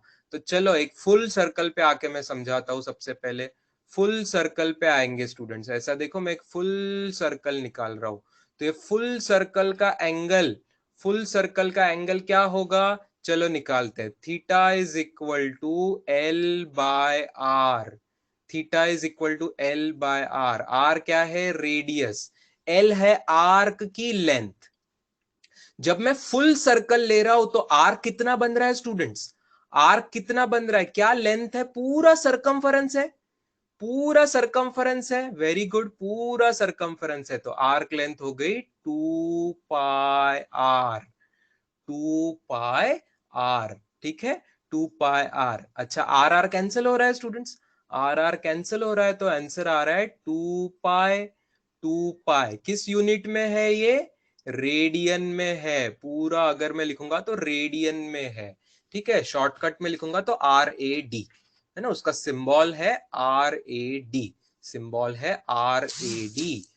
तो क्या आप लोग मानते हो? अब मैं बॉक्स में लिखूंगा तो एक चीज आपको ये याद रखनी है, 360 डिग्रीज जो है यही होता है 2 पाई रेडियन। समझ रहे हो क्या स्टूडेंट्स? फुल सर्कल का एंगल, फुल सर्कल का एंगल 360 डिग्री है, और वही एंगल रेडियन में हमने निकाला तो 2 पाई रेडियन है। तो 360 डिग्री ही 2 पाई रेडियन है, 360 डिग्री ही 2 पाई रेडियन है। ठीक है, अब दोनों साइड से 2 कैंसिल भी हो सकता है स्टूडेंट्स, तो क्या हम कह सकते हैं 180 degree is equal to pi radian? 180 degree is equal to pi radian. Yes, किसी ने रिपीट करने का बोला, साहस ने रिपीट करने का बोला है, रिक्वेस्ट मैं एक बार रिपीट कर रहा हूं सबको समझने के लिए। साहस और भी स्टूडेंट्स जिनको रिपीट करने का चाहिए वो, ठीक है, जिनको रिपीट चाहिए उनके लिए बता रहा हूं। पूरा सर्कल बच्चों आप जब करेंगे, फुल सर्कल को आप जब पूरा कवर करेंगे तो 360 डिग्रीज होता है। उसी चीज को रेडियन में निकाला है हमने फॉर्मूला से, राइट साइड में रेडियन है, फॉर्मूला से हमने निकाला हुआ है। फॉर्मूला है arc length upon radius. Arc length मतलब सर्कल का कितनी लेंथ आई, सर्कल का तिरछा जो कर्व्ड लेंथ है उसका आर्क होता है कितनी लेंथ आई। तो साहस क्या ये समझ में आया तुझे कि फुल सर्कल की आर्क मत तो पूरा ही होता है, फुल सर्कल मतलब पूरा सर्कल, तो उसका पूरा आर्क मतलब पूरा सरकमफरेंस होगा, पूरा सरकमफरेंस होगा बच्चों। नहीं बेटा, डायमीटर नहीं कल्पेश, डायमीटर नहीं, आर्क लेंथ ले रहे हैं बेटा, आर्क लेंथ। डायमीटर ये आर्क नहीं होती, सरकमफरेंस ये आर्क होता है, डायमीटर सीधा होता है और सरकमफरेंस आर्क टेढ़ा होता है, सर्कुलर होता है। तो जब हमने ये एल बोला, एल इज आर्क लेंथ होती है बेटा, एल आर्क लेंथ होती है, मतलब कर्व्ड लेंथ होनी चाहिए।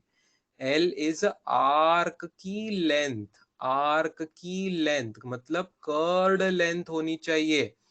तो डायमीटर नहीं आएगी, वो 2 पाय आर आएगा। परीघ, मराठीमध्ये परीघ ज्याला म्हणतात, इंग्लिश में जिसको डायमीटर बोलते हैं, तो 2 पाय आर आएगा। तो 2 पाय आर से आर डिवाइड किया तो 2 पाय रेडियन आया। ये ऐसा ही है स्टूडेंट, जैसे सब लोग आपको समझते हो ना कि 1 मीटर मतलब 100 सेंटीमीटर होता है, 1 मीटर मतलब 100 सेंटीमीटर होता है।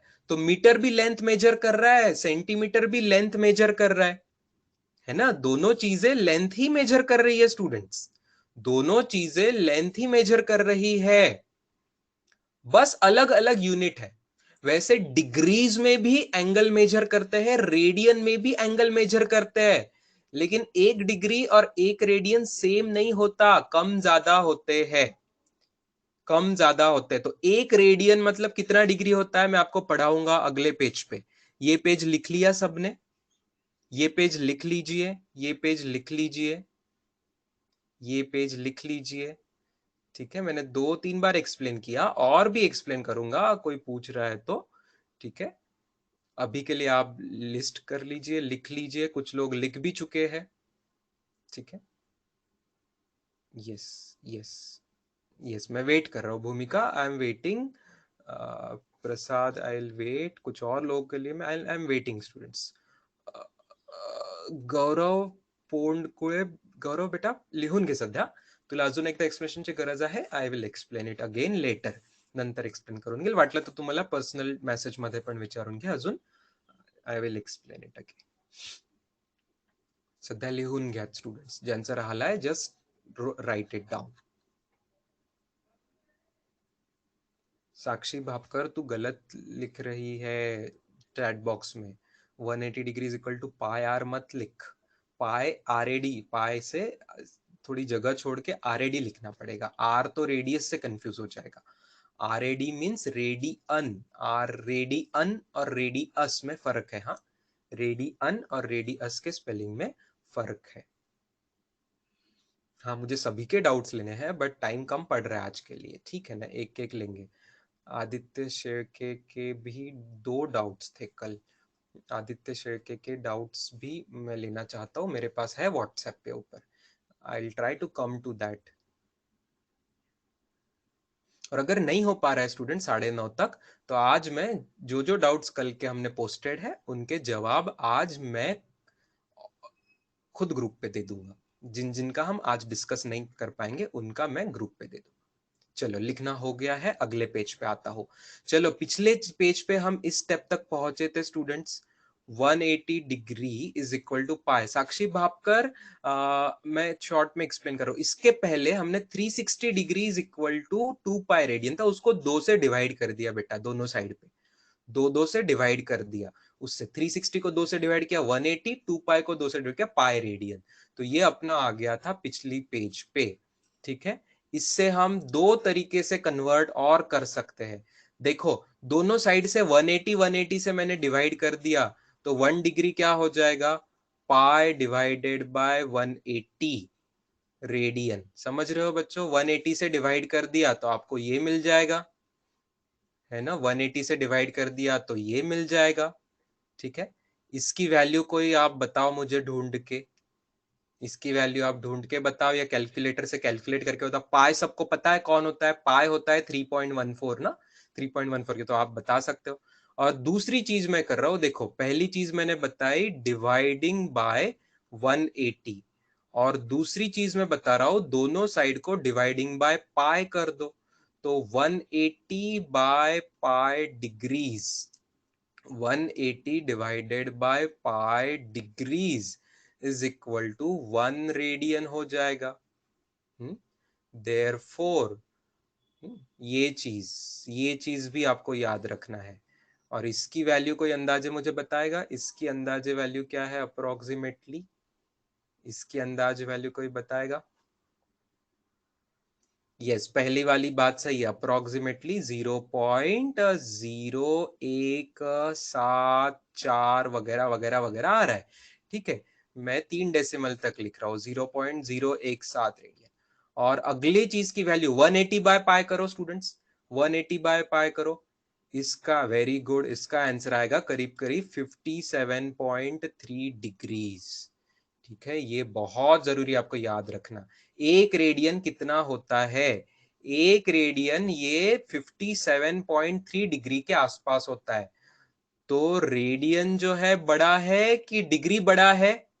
रेडियन बड़ा है कि डिग्री बड़ा है? रेडियन बड़ा है स्टूडेंट्स, रेडियन बड़ा है। एक रेडियन में बहुत सारे डिग्री के जितना है, तो एक रेडियन बड़ा यूनिट है। Radian is a bigger unit of angle. लिख लो ये पेज।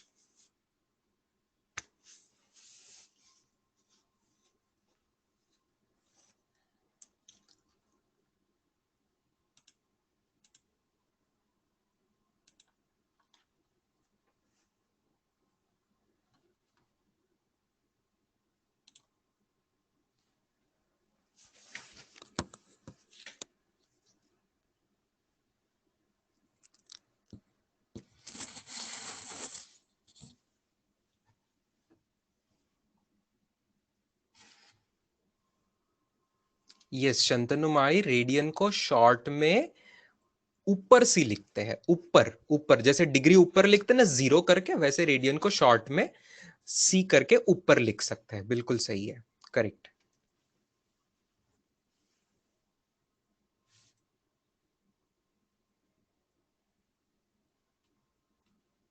मैं लिख के दिखाता हूं नीचे, वापस वही चीज लिख रहा हूं, जस्ट इस बार अलग सिंबल से लिख रहा हूं।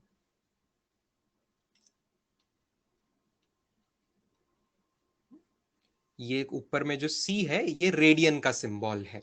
एक और सिंबल, जैसे आरएडी भी करेक्ट सिंबल है, आरएडी भी सिंबल है, और छोटा सी ऊपर लिखना, सबस्क्रिप्ट में ऊपर लिखना बाजू में, ये भी सिंबल है। दोनों सही है, दोनों सही है। एक तो स्मॉल आरएडी करके सिंबल लिखो, या तो ऊपर में सी करके लिखो, वो भी चलता है, दोनों परफेक्ट है।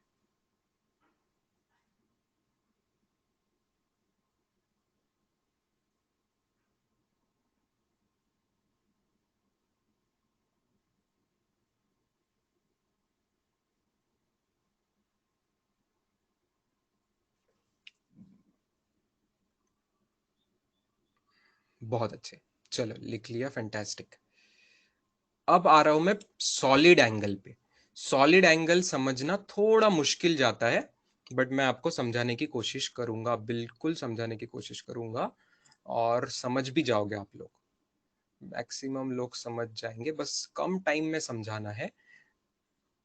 सॉलिड एंगल, कल हमने इसकी डेफिनेशन लिखी थी, कहाँ पे? ग्रुप पे लिखी थी, कुछ लोगों ने इसका डिस्कशन चल रहा था तो। ठीक है, तो मैंने सॉलिड एंगल का फॉर्मूला बताया था, ऐसा ओमेगा करके इसका जनरल नोटेशन होता है। तो area divided by radius square, area divided by radius square, है ना, एरिया डिवाइडेड बाय रेडियस का स्क्वायर, ये 3 डायमेंशन में। बहुत अच्छे, बहुत अच्छे, यस। है ना, किसी ने कोन का पूछ रहा है, जैसे कि ये कोन है मान लो, है ना, आइसक्रीम का कोन है स्टूडेंट्स, आइसक्रीम का कोन है। तो ये एंगल आप कैसे मेजर करोगे? आइसक्रीम के कोन का एंगल कैसे मेजर करोगे? डिग्रीज में, डिग्रीज में मेजर करेंगे? ना ना ना ना ना, डिग्रीज में मेजर नहीं कर सकते, क्योंकि डिग्रीज तो आपको पता है स्टूडेंट्स, एक प्लेन में होता है, एक प्लेन में होता है। ठीक है, कागज के प्लेन जैसा होता है, आपको सबको समझ गया ना? लाइक ये चीज है ना, ये एक पेज है, ये एक पेज है स्टूडेंट्स, मेरे कैमरा पे देखिए, ये एक पेज है, मेरे फेस के पास देखिए, सेकेंड व्यू में ये एक पेज है। इस पेज पे कोई भी एंगल है तो we can measure it using degrees.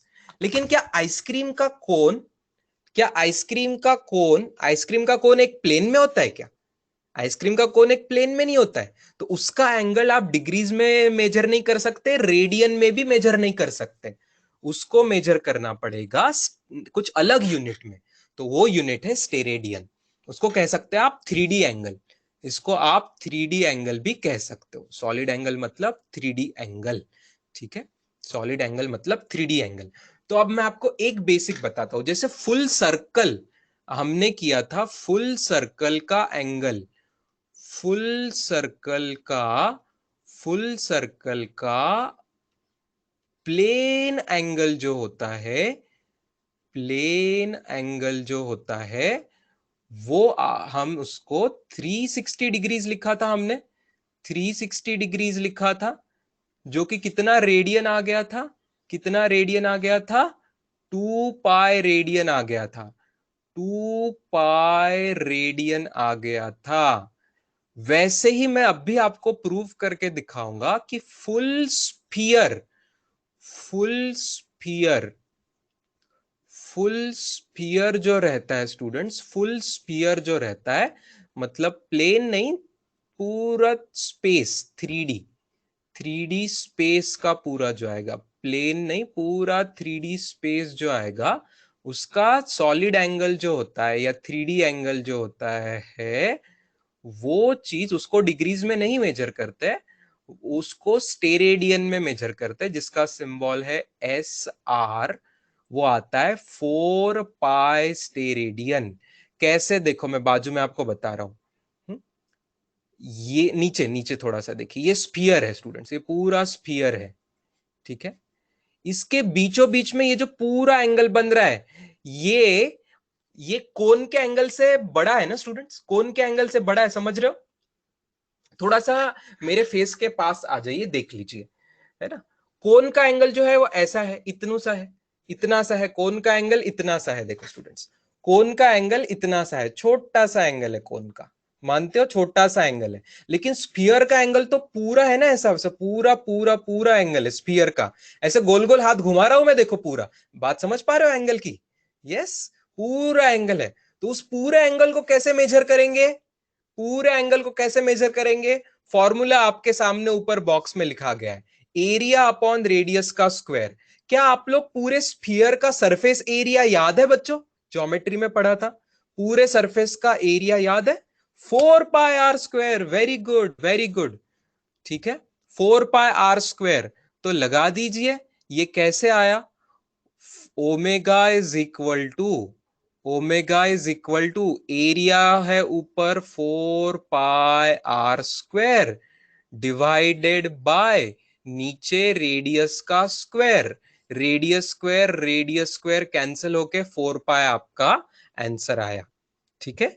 4 पाई आपकी वैल्यू आई। एस आर जो है ये यूनिट है, एस आर जो है ये कोई एस आर फॉर रेडियस नहीं है, S R is a unit called as a steradian, unit का सिंबल है।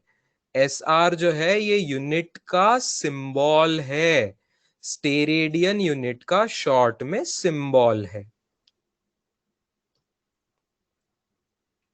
Is there relation between radian and steradian?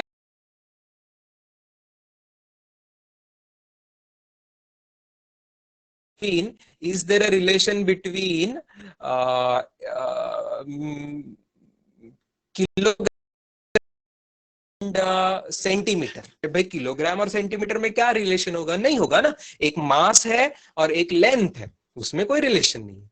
वैसे ही प्लेन एंगल सॉलिड एंगल बिल्कुल अलग चीज है, एक 2D का एक 3D का है, दोनों में कोई कनेक्शन नहीं है।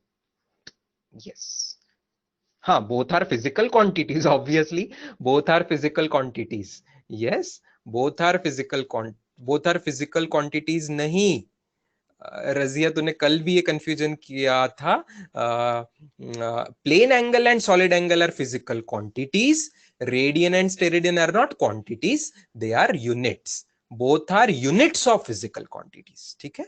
तो क्वांटिटी अलग चीज है और उसका यूनिट अलग चीज होती है, ठीक है। Yes yes, you have to be careful, क्या चीज क्वांटिटी और क्या चीज यूनिट है, वो आपको ध्यान देना है। एक मैं आपको क्वेश्चन दे रहा हूं स्टूडेंट्स, एक मैं आपको क्वेश्चन दे रहा हूं, नुपुर शेलर पूछ रही है सर 4 पाई ये सिर्फ स्फीयर के लिए क्या? नहीं नहीं नहीं, किसी के लिए भी, आइसक्रीम कोन के लिए भी वैल्यूज कुछ आएगी। हाँ, 4 पाई पूरा का पूरा जो है वो it's like a full angle के लिए है। फुल एंगल ये स्फीयर के लिए डिफाइन करेंगे, फुल एंगल स्फीयर के, लेकिन it is not only for sphere. जैसे ऐसा एंगल तो कहीं भी बन सकता है ना, ऐसा एंगल कहीं पे भी बन सकता है, ऐसा एंगल कहीं पे भी बन सकता है, बट डेफिनेशन स्फीयर के हिसाब से है, डेफिनेशन स्फीयर के हिसाब से, डेफिनेशन स्फीयर से ही करते हैं, उसकी डेफिनेशन स्फीयर के हिसाब से डिफाइन। मैं आपको एक क्यूब का क्वेश्चन करके बताऊंगा, आपको एक क्यूब का क्वेश्चन मैं दे रहा हूं क्लास में, ये पेज लिख लिया तो बताओ, फिर मैं आपको एक क्वेश्चन दे रहा हूं स्टेरेडियन का, सॉलिड एंगल का।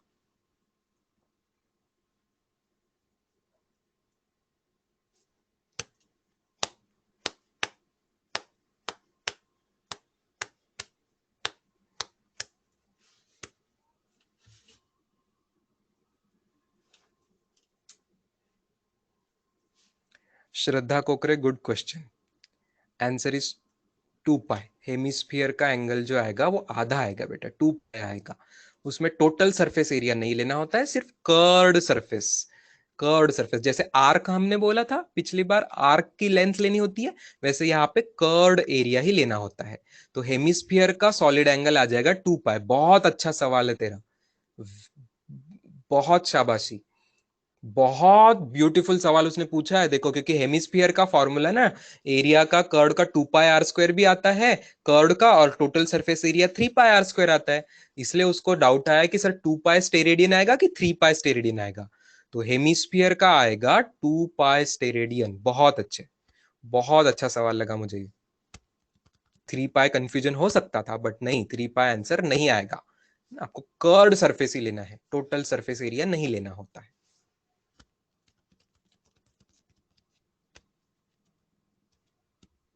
Yes Ranjit Shinde, you are right, unitless हो जाएगा, यूनिटलेस हो जाएगा, लेकिन उस यूनिटलेस चीज को स्टेरेडियन में माना जाता है। It will be unitless in the sense 7 basic unit के टर्म्स में नहीं आएगा। यूनिटलेस का मतलब है वो 7 बेसिक यूनिट्स के टर्म्स में नहीं आएगा। रंजीत शिंदे, तेरे सवाल का जवाब दे रहा हूं, ठीक है। 7 बेसिक यूनिट के टर्म में नहीं आएगा, वो कैंसिल हो जाएगा, लेकिन उसको एक नाम दिया जाता है एज अ सप्लीमेंट्री यूनिट। नहीं तो हम फर्क नहीं कर पाएंगे ना, कौन सा प्लेन एंगल है कौन सा सॉलिड एंगल है, हम फर्क ही नहीं कर पाएंगे, तो कुछ तो यूनिट का नाम देना पड़ेगा उसको। इसलिए उसको, एक को रेडियन एक को स्टेरेडियन ऐसा नाम दिया गया है। Yes yes Tanvi Pawar, correct. हमें दोनों में कर्व ही लेना है, स्फीयर हो, हेमिस्फीयर हो कि सर्कल हो, जो भी आर्क ले रहे हो उसकी लेंथ या एरिया जो भी लेना है वो कर्व का ही लेना है, करेक्ट। कल्पेश खांडेकर, हेमिस्फीयर कुछ नहीं है, सिंपल, स्फीयर का आधा हेमिस्फीयर, स्फीयर का आधा हेमिस्फीयर बस, ठीक है। तो 4 पाई का आधा 2 पाई आ जाएगा। शरद जय, शरद जगताप, लिखा है हमने symbol small SR, small SR, बस वही सिंबल है, और कोई उसका शॉर्टकट वॉर्टकट नहीं है, स्मॉल SR।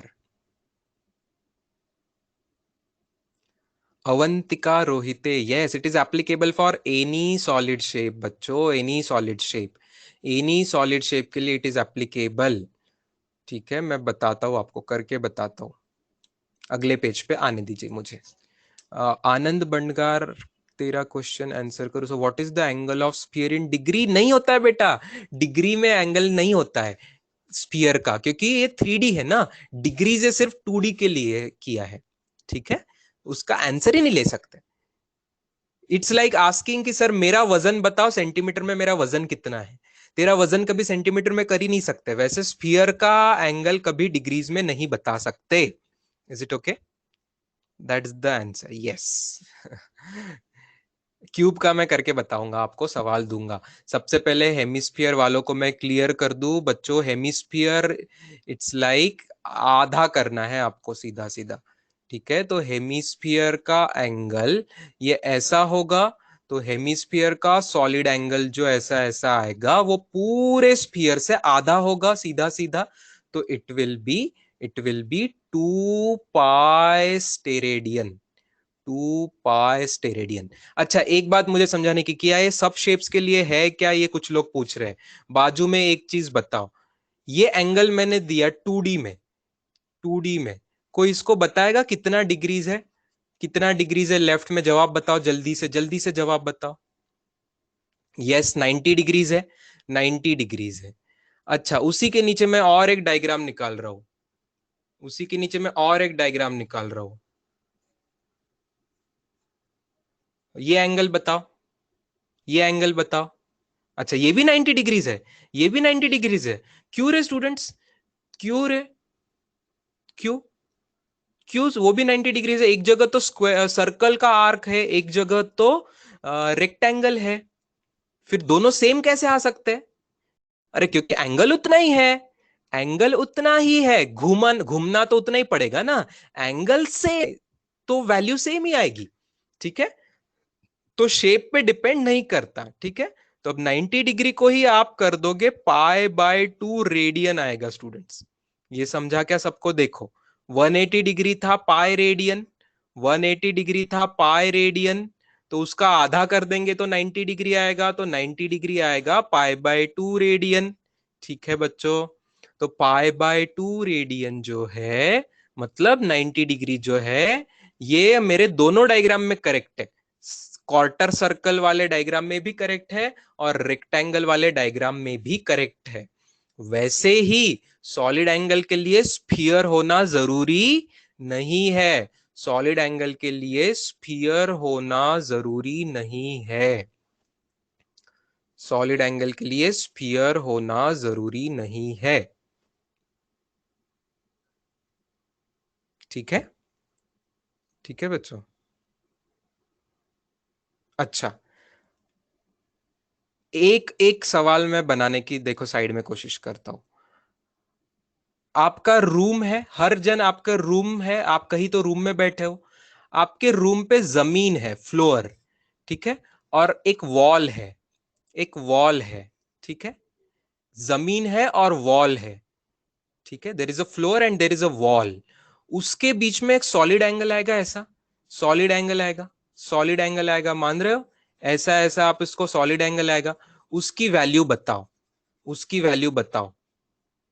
डिग्रीज में नहीं आएगी बच्चों, ना ना ना ना ना, I am asking solid angle, 3D वाला, 2D वाला नहीं पूछ रहा हूं मैं। 2D एंगल 90 डिग्रीज रहेगा, 3D वाला एंगल स्टेरेडियन में आएगा, वो π/2 नहीं आएगा, wrong answer. Pi steradian, very good Raziya, Aryan, Namrata, बहुत खूब बहुत खूब, पाई रेडियन, पाई स्टेरेडियन आएगा। देखो कैसे, ये पूरे स्फीयर के 4 टुकड़े हैं स्टूडेंट्स। आप रूम पे कोने पे एक स्फीयर लगा दोगे, मान लो यहां पे आपने एक स्फीयर लगा दिया है ना, रूम पे स्फीयर लगा दिया, तो आप समझ रहे हो इस स्फीयर के 4 टुकड़े होंगे, एक टुकड़ा आपके रूम में आएगा, चौथा एक टुकड़ा जाएगा आपके बाजू के रूम में, और 2 टुकड़े छोटे उतने ही साइज के 2 टुकड़े जमीन के अंदर आएंगे, जमीन के अंदर आएंगे, समझ रहे हो? एक टुकड़ा आपके रूम में, एक टुकड़ा बाजू के रूम में, और 2 टुकड़े जमीन, तो 4 इक्वल टुकड़े हैं। ये आंसर कैसे आया? टोटल था 4 पाई स्टेरेडियन, टोटल था 4 पाई स्टेरेडियन डिवाइडेड बाय 4 करके ये आया पाई स्टेरेडियन। ठीक है, एक लास्ट सवाल, 4 पाई स्टेरेडियन के 4 इक्वल टुकड़े किए, परफेक्ट, उसी से आंसर आया। यस, क्यूबॉइड का ही मेरा अगला क्वेश्चन है, वरुण गोडसे ने मेरा अगला क्वेश्चन ही गेस कर लिया। अब आपकी रूम क्यूबॉइड शेप की होती है करीब करीब, ठीक है, तो आपकी रूम क्यूबॉइड शेप की होती है। मैं पूछना चाह रहा हूं आपके रूम का कॉर्नर एंगल, कॉर्नर में एक सॉलिड एंगल बनेगा, कॉर्नर में सॉलिड एंगल बनेगा, कॉर्नर में सॉलिड एंगल बनेगा, उसकी वैल्यू बताओ, कॉर्नर में सॉलिड एंगल बनेगा, उसकी वैल्यू बताओ, स्टेरेडियन में आंसर आएगा। एक स्टूडेंट, ओम धमार, वेरी गुड, अर्पित वेरी गुड, π/2 स्टेरेडियन, बहुत लोगों को अब लग रहा था पाई आंसर, बट वो होगा 2 स्टेरेडियन 8 टुकड़े में बढ़ जाएगा स्टूडेंट्स, 8 टुकड़े में बढ़ जाएगा। आपका स्फीयर वहां पे इमेजिन करो, कॉर्नर का स्फीयर 8 टुकड़े में बढ़ जाएगा। कैसे 8 टुकड़े में बढ़ जाएगा? कैसे 8 टुकड़े में बढ़ जाएगा? कैसे 8 टुकड़े में बढ़ जाएगा? मैं एक्सप्लेन करने की कोशिश करता हूं। देखो, पिछला सवाल और इस सवाल में क्या डिफरेंस है? पिछले सवाल में सिर्फ वॉल और फ्लोर था, जमीन और भिंत, जमीन आणि भिंत होती। या प्रश्नामध्ये तुम्ही कोपऱ्यावर आहात, तर कोपऱ्यावर तुम्ही आहे, तर तुमचा कोपरा हा किती रूम शेअर करू शकतात? तुमचा कोपरा या बाजूच्या 4 रूम मिळून आहे, तुमची रूम आणि बाजूच्या 4 रूम मिळून कोपरा शेअर होईल। तुमची रूम हा बाजूचे 4 रूम मिळून कोपरा शेअर होईल, हे कळतंय का? बाजूचे 4 आणि जमिनीच्या आत 4 मिळून 8 तुकडे होतील।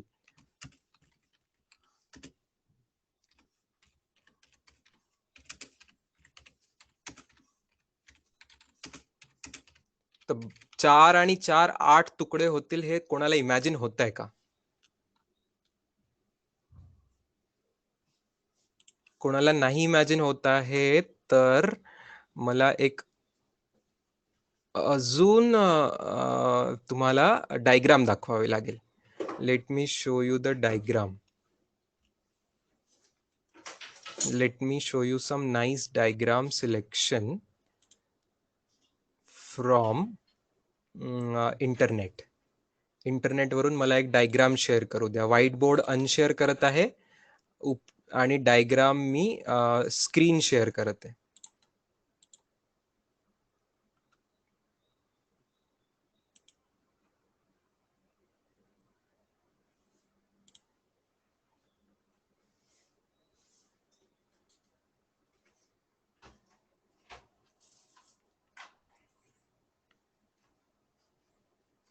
Yes, time extended. उजवीकडे बघा students. Can you see right side की डायग्राम?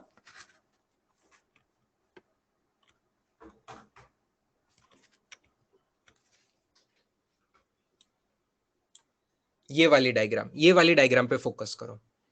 इसका बीचों बीच का स्फीयर देखो.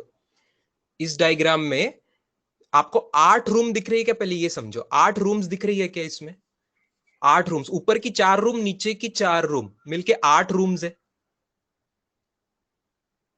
यस, है 8 रूम के बीचों बीच का स्फीयर देखो, तो वो 8 रूम में इक्वली बढ़ जाएगा ना स्टूडेंट्स. एक रूम में आप बैठे हो, आपके आजू बाजू में 3 रूम है और आपके नीचे 4 रूम्स है मिला जुला के. तो आपके फ्लोर पे 4 रूम है और आपके नीचे 4 रूम्स है मान लो, तो 8 टुकड़े में बढ़ जाएगा. कॉर्नर वाली चीज जो ये 8 रूम के बीचों बीच में है, वो आपके रूम का कॉर्नर है. तो आपके रूम के कॉर्नर में स्फीयर का 8वां टुकड़ा आया हुआ है.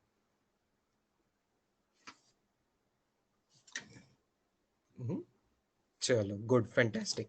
तो इसीलिए आपका आंसर जो है वो आने वाला है π/2 स्टेरेडियन.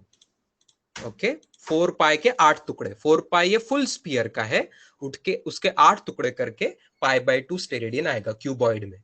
ठीक है.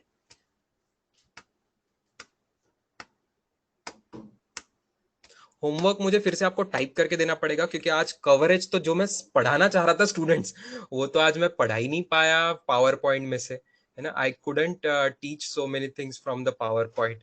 तो होमवर्क थोड़ा सा डिराइव्ड क्वांटिटी से रिलेटेड रहेगा. आपको थोड़ा आगे का पढ़ के आने का डिराइव्ड क्वांटिटीज से रिलेटेड होमवर्क रहेगा. ओके. आपसे मैं परमिशन चाहता हूँ कुछ मिनट एक्सटेंड करने की, बिकॉज आज इतने सवाल पूछे गए हैं, तो मुझे और कुछ सवालों के आपके जवाब लेने हैं, डाउट्स के. और कुछ सवालों के जवाब लेने हैं मुझे. मैं आ रहा हूँ अपने डाउट्स वाले ग्रुप पे, और जो जो डाउट्स पोस्ट किए गए थे उसमें से कुछ का जवाब दे रहा हूँ. हाँ, एक का जवाब मैंने टाइप किया था, जो फेमस सवाल कल पूछा था कि स्पेस में अंधेरा क्यों होता है. स्पेस में अंधेरा क्यों होता है? लाइट की स्पीड इतनी ज्यादा होने के बावजूद स्पेस में अंधेरा क्यों होता है, ये एक सवाल पूछा गया था. इसका आधा जवाब कुछ स्टूडेंट्स ने टाइप कर दिया था कि स्कैटरिंग की वजह से अर्थ के एटमॉस्फेयर में डस्ट पार्टिकल्स है, तो स्कैटरिंग ऑफ लाइट होता है, उसकी वजह से स्कैटर्ड लाइट अपने आंखों में पहुंचता है, इसलिए हम देख पाते हैं चीजें, इसलिए हमें अंधेरा नहीं नजर आता है जब दिन होता है तब। लेकिन स्पेस में डस्ट पार्टिकल्स नहीं रहेंगे, स्पेस में एटमॉस्फेयर नहीं रहेगा, हवा नहीं रहेगी, उसमें डस्ट पार्टिकल नहीं रहेंगे, तो अपने आंखों तक लाइट नहीं पहुंचेगा, अपने आंखों तक लाइट नहीं पहुंचेगा, इसकी वजह से हमें अंधेरा लगेगा। लेकिन ये एक पार्शियल रीजन है, एक वन ऑफ द रीजन है। दूसरा रीजन, पूरी स्पेस, पूरी दुनिया बहुत बड़ी है स्टूडेंट्स, एक अकेली गैलेक्सी नहीं है। एक सिर्फ मिल्की वे गैलेक्सी नहीं है, एंड्रोमेडा गैलेक्सी है, बहुत सारी गैलेक्सी है, हर एक गैलेक्सी में अलग अलग सूरज है। क्या पूरी कायनात में एक ही सूरज नहीं है? इन द होल यूनिवर्स एक ही सन नहीं है, अलग अलग सन की जरूरत पड़ती है। ये दुनिया ऐसी बनाई है कि हर यूनिवर्स के अपने अपने सन दिए गए हैं, ठीक है? तो आप सोचो कि आपके घर में एक ट्यूबलाइट है, मान लो मैं बारामती में अभी चैतन्य अकेडमी में यहाँ पे एक लाइट लगाया हुआ है, तो ये लाइट से पूरे पुणे डिस्ट्रिक्ट में या पूरे महाराष्ट्र तक थोड़ी पहुंचेगा एक लाइट। तो सवाल था कि सर लाइट की स्पीड तो इतनी ज्यादा है, तो पूरे महाराष्ट्र तक लाइट नहीं पहुंचेगा क्या? बताओ, बारामती के एक रूम का लाइट पूरे महाराष्ट्र तक क्यों नहीं पहुंच रहा? उसकी स्पीड इतनी ज्यादा है तो भी। इसकी भी स्पीड 3 × 10⁸ है, अपने ट्यूबलाइट वाले निकलने वाले लाइट की भी स्पीड 3 × 10⁸ है, क्योंकि स्पीड उसकी है, लेकिन उसकी इंटेंसिटी कम कम होते जाती है।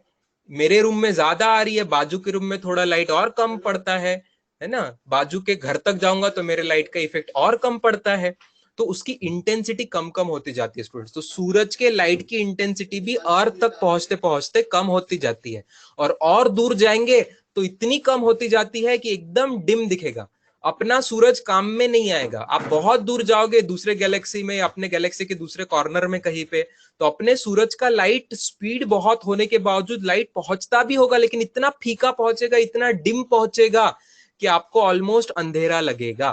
That is a second reason. Okay, अगर आपके आंखों तक स्ट्रेट लाइन में पहुंच भी गया तो भी वो डिम पहुंच सकता है। तो दो रीजन, एक तो स्ट्रेट आपके आंखों तक पहुंच ही नहीं रहा है, या अगर आपके आंखों तक पहुंच भी गया तो डिम पहुंच सकता है, ठीक है? और एक सवाल का जवाब देके मैं रुक जाऊंगा, एक और सवाल, हम 5 मिनट से ज्यादा एक्सटेंड नहीं करेंगे। What is quasar? ये भी स्पेस का सवाल है। कॉसर का लॉन्ग फॉर्म है quasi stellar radio emitter, quasi stellar radio object या रेडियो एमिटर। इसके डिटेल मीनिंग क्या है ये स्पेस साइंस में पढ़ेंगे, एस्ट्रोनॉमी में। शॉर्ट में बताता हूँ, quasi stellar it is nothing but सूरज जैसा होता है, but it is not a star, it is luminous. वो लाइट देता है, बड़ी बड़ी लाइट बॉडीज होती है अपने गैलेक्सी में, लेकिन वो सूरज जैसा स्टार नहीं होता है। स्टार की एक अलग डेफिनेशन है। तो जो स्टार नहीं होता है फिर भी बड़ा बड़ा लाइट देता है, ऐसी बड़ी बड़ी कुछ ऑब्जेक्ट्स पाई जाती है, उनको कॉसर कहते हैं। May be one more for 1 minute, Roentgen के बारे में यार 1 मिनट में एक्सप्लेन। हाँ, ट्रिपल पॉइंट ऑफ वाटर बहुत लोगों ने पूछा था, और मोनोक्रोमैटिक, ये बता के मैं रुक जाऊंगा। Monochromatic and triple point of water बता के मैं रुक जाऊंगा। Triple point of water is a very interesting thing. ये एक डेफिनेशन में कहीं आया था, एच सी वर्मा में आपने पढ़ा होगा, ट्रिपल पॉइंट ऑफ वाटर। क्या आपको पता है स्टूडेंट्स, वाटर और आइस एक साथ एग्जिस्ट कर सकते हैं? 0 डिग्री सेल्सियस पे वाटर और आइस एक साथ एग्जिस्ट कर सकते हैं? यस, कर सकते हैं, कर सकते हैं, कर सकते हैं, वाटर और आइस एग्जिस्ट कर सकते हैं। क्या आपको पता है कि वाटर और स्टीम भी एक साथ एग्जिस्ट कर सकते हैं 100 डिग्री सेल्सियस पे? यस सर, कर सकते हैं, यस सर, कर सकते हैं। तो 0 डिग्री सेल्सियस की आपको बात पता है, और 100 डिग्री सेल्सियस की बात पता है। क्या आपको पता है कि वॉट आइस और स्टीम एक साथ एग्जिस्ट कर सकते हैं? आइस एंड स्टीम एक साथ एग्जिस्ट कर सकते हैं क्या? कौन सा टेम्परेचर है भाई, बताओ कौन सा टेम्परेचर है? तो आंसर है नो भी और यस भी। नो क्यों? नो क्यों? बिकॉज नॉर्मल प्रेशर पे नहीं एग्जिस्ट कर सकते। सिंपल जो अपना एटमॉस्फेरिक प्रेशर है ना, रियल लाइफ में नॉर्मल एटमॉस्फेरिक प्रेशर पे आइस, क्योंकि आइस का सब्लिमेशन नहीं होता है स्टूडेंट्स, आइस का सब्लिमेशन नहीं होता है, वो जो सॉलिड कार्बन डाइऑक्साइड निकलता है ड्राई आइस में, हवाएं निकलती है वो अलग। मैं स्टीम की बात कर रहा हूँ, स्टीम पानी से बनती है। तो आइस में से जो आपको व्हाइट व्हाइट निकलते दिखता है वो स्टीम नहीं होती होगी सॉलिड ड्राई आइस में, है ना, वो कार्बन डाइऑक्साइड की गैस होगा। हमें वाटर चाहिए, H2O का गैसियस फॉर्म इज स्टीम। तो आइस एंड स्टीम एक साथ नॉर्मल प्रेशर पे एग्जिस्ट नहीं करती, but high pressure changed pressure पे एग्जिस्ट कर सकती है। तो ट्रिपल पॉइंट अब आपको थोड़ा गैस हो रहा है, ट्रिपल मतलब तीनों चीजें, ट्रिपल मतलब ice and steam and water, ice and steam and water, तीनों लोग एक ही साथ अगर आपको दिख गए तो वो जब होगा उस कंडीशन को बोलेंगे ट्रिपल पॉइंट ऑफ वाटर। ठीक है, इसका एक बहुत स्पेशल टेम्परेचर और स्पेशल प्रेशर होता है, उस वैल्यूज को बोलते हैं ट्रिपल पॉइंट। जिस टेम्परेचर और प्रेशर पे वन एटमॉस्फेरिक नहीं होगा, प्रेशर अलग होगा, वन एटमॉस्फेरिक से अलग प्रेशर होगा। ठीक है, बॉइलिंग पॉइंट जितना नहीं होगा वो, न वो मेल्टिंग पॉइंट होगा, न वो बॉइलिंग पॉइंट होगा, न वो कोई सब्लिमेशन होगा। एक अलग ही मैजिकल चीज है जो अलग प्रेशर पे होती है, एक पर्टिकुलर टेम्परेचर पे। ये हम पढ़ने वाले हैं फिजिक्स में, अभी शॉर्ट में मैंने बता दिया। और मोनोक्रोमैटिक वर्ड का मीनिंग बता रहा हूं मैं। मोनो मतलब सिंगल, क्रोम मतलब कलर, क्रोम मतलब कलर, तो सिंगल कलर का लाइट मतलब मोनोक्रोमैटिक। सिंगल कलर का, व्हाइट नहीं, व्हाइट में सब कलर मिक्स होते हैं, तो मोनोक्रोमैटिक मतलब सिंगल कलर का। ये हो गया बोली भाषा में। फिजिक्स के भाषा में बोलेंगे तो सिंगल वेवलेंथ का लाइट। फिजिक्स के भाषा में इसके मीनिंग हो गया लाइट ऑफ सिंगल वेवलेंथ। ठीक है ना, अलग अलग कलर की वेवलेंथ अलग अलग होती है, तो फिजिक्स के भाषा में सिंगल कलर की एक सिंगल वेवलेंथ होगी।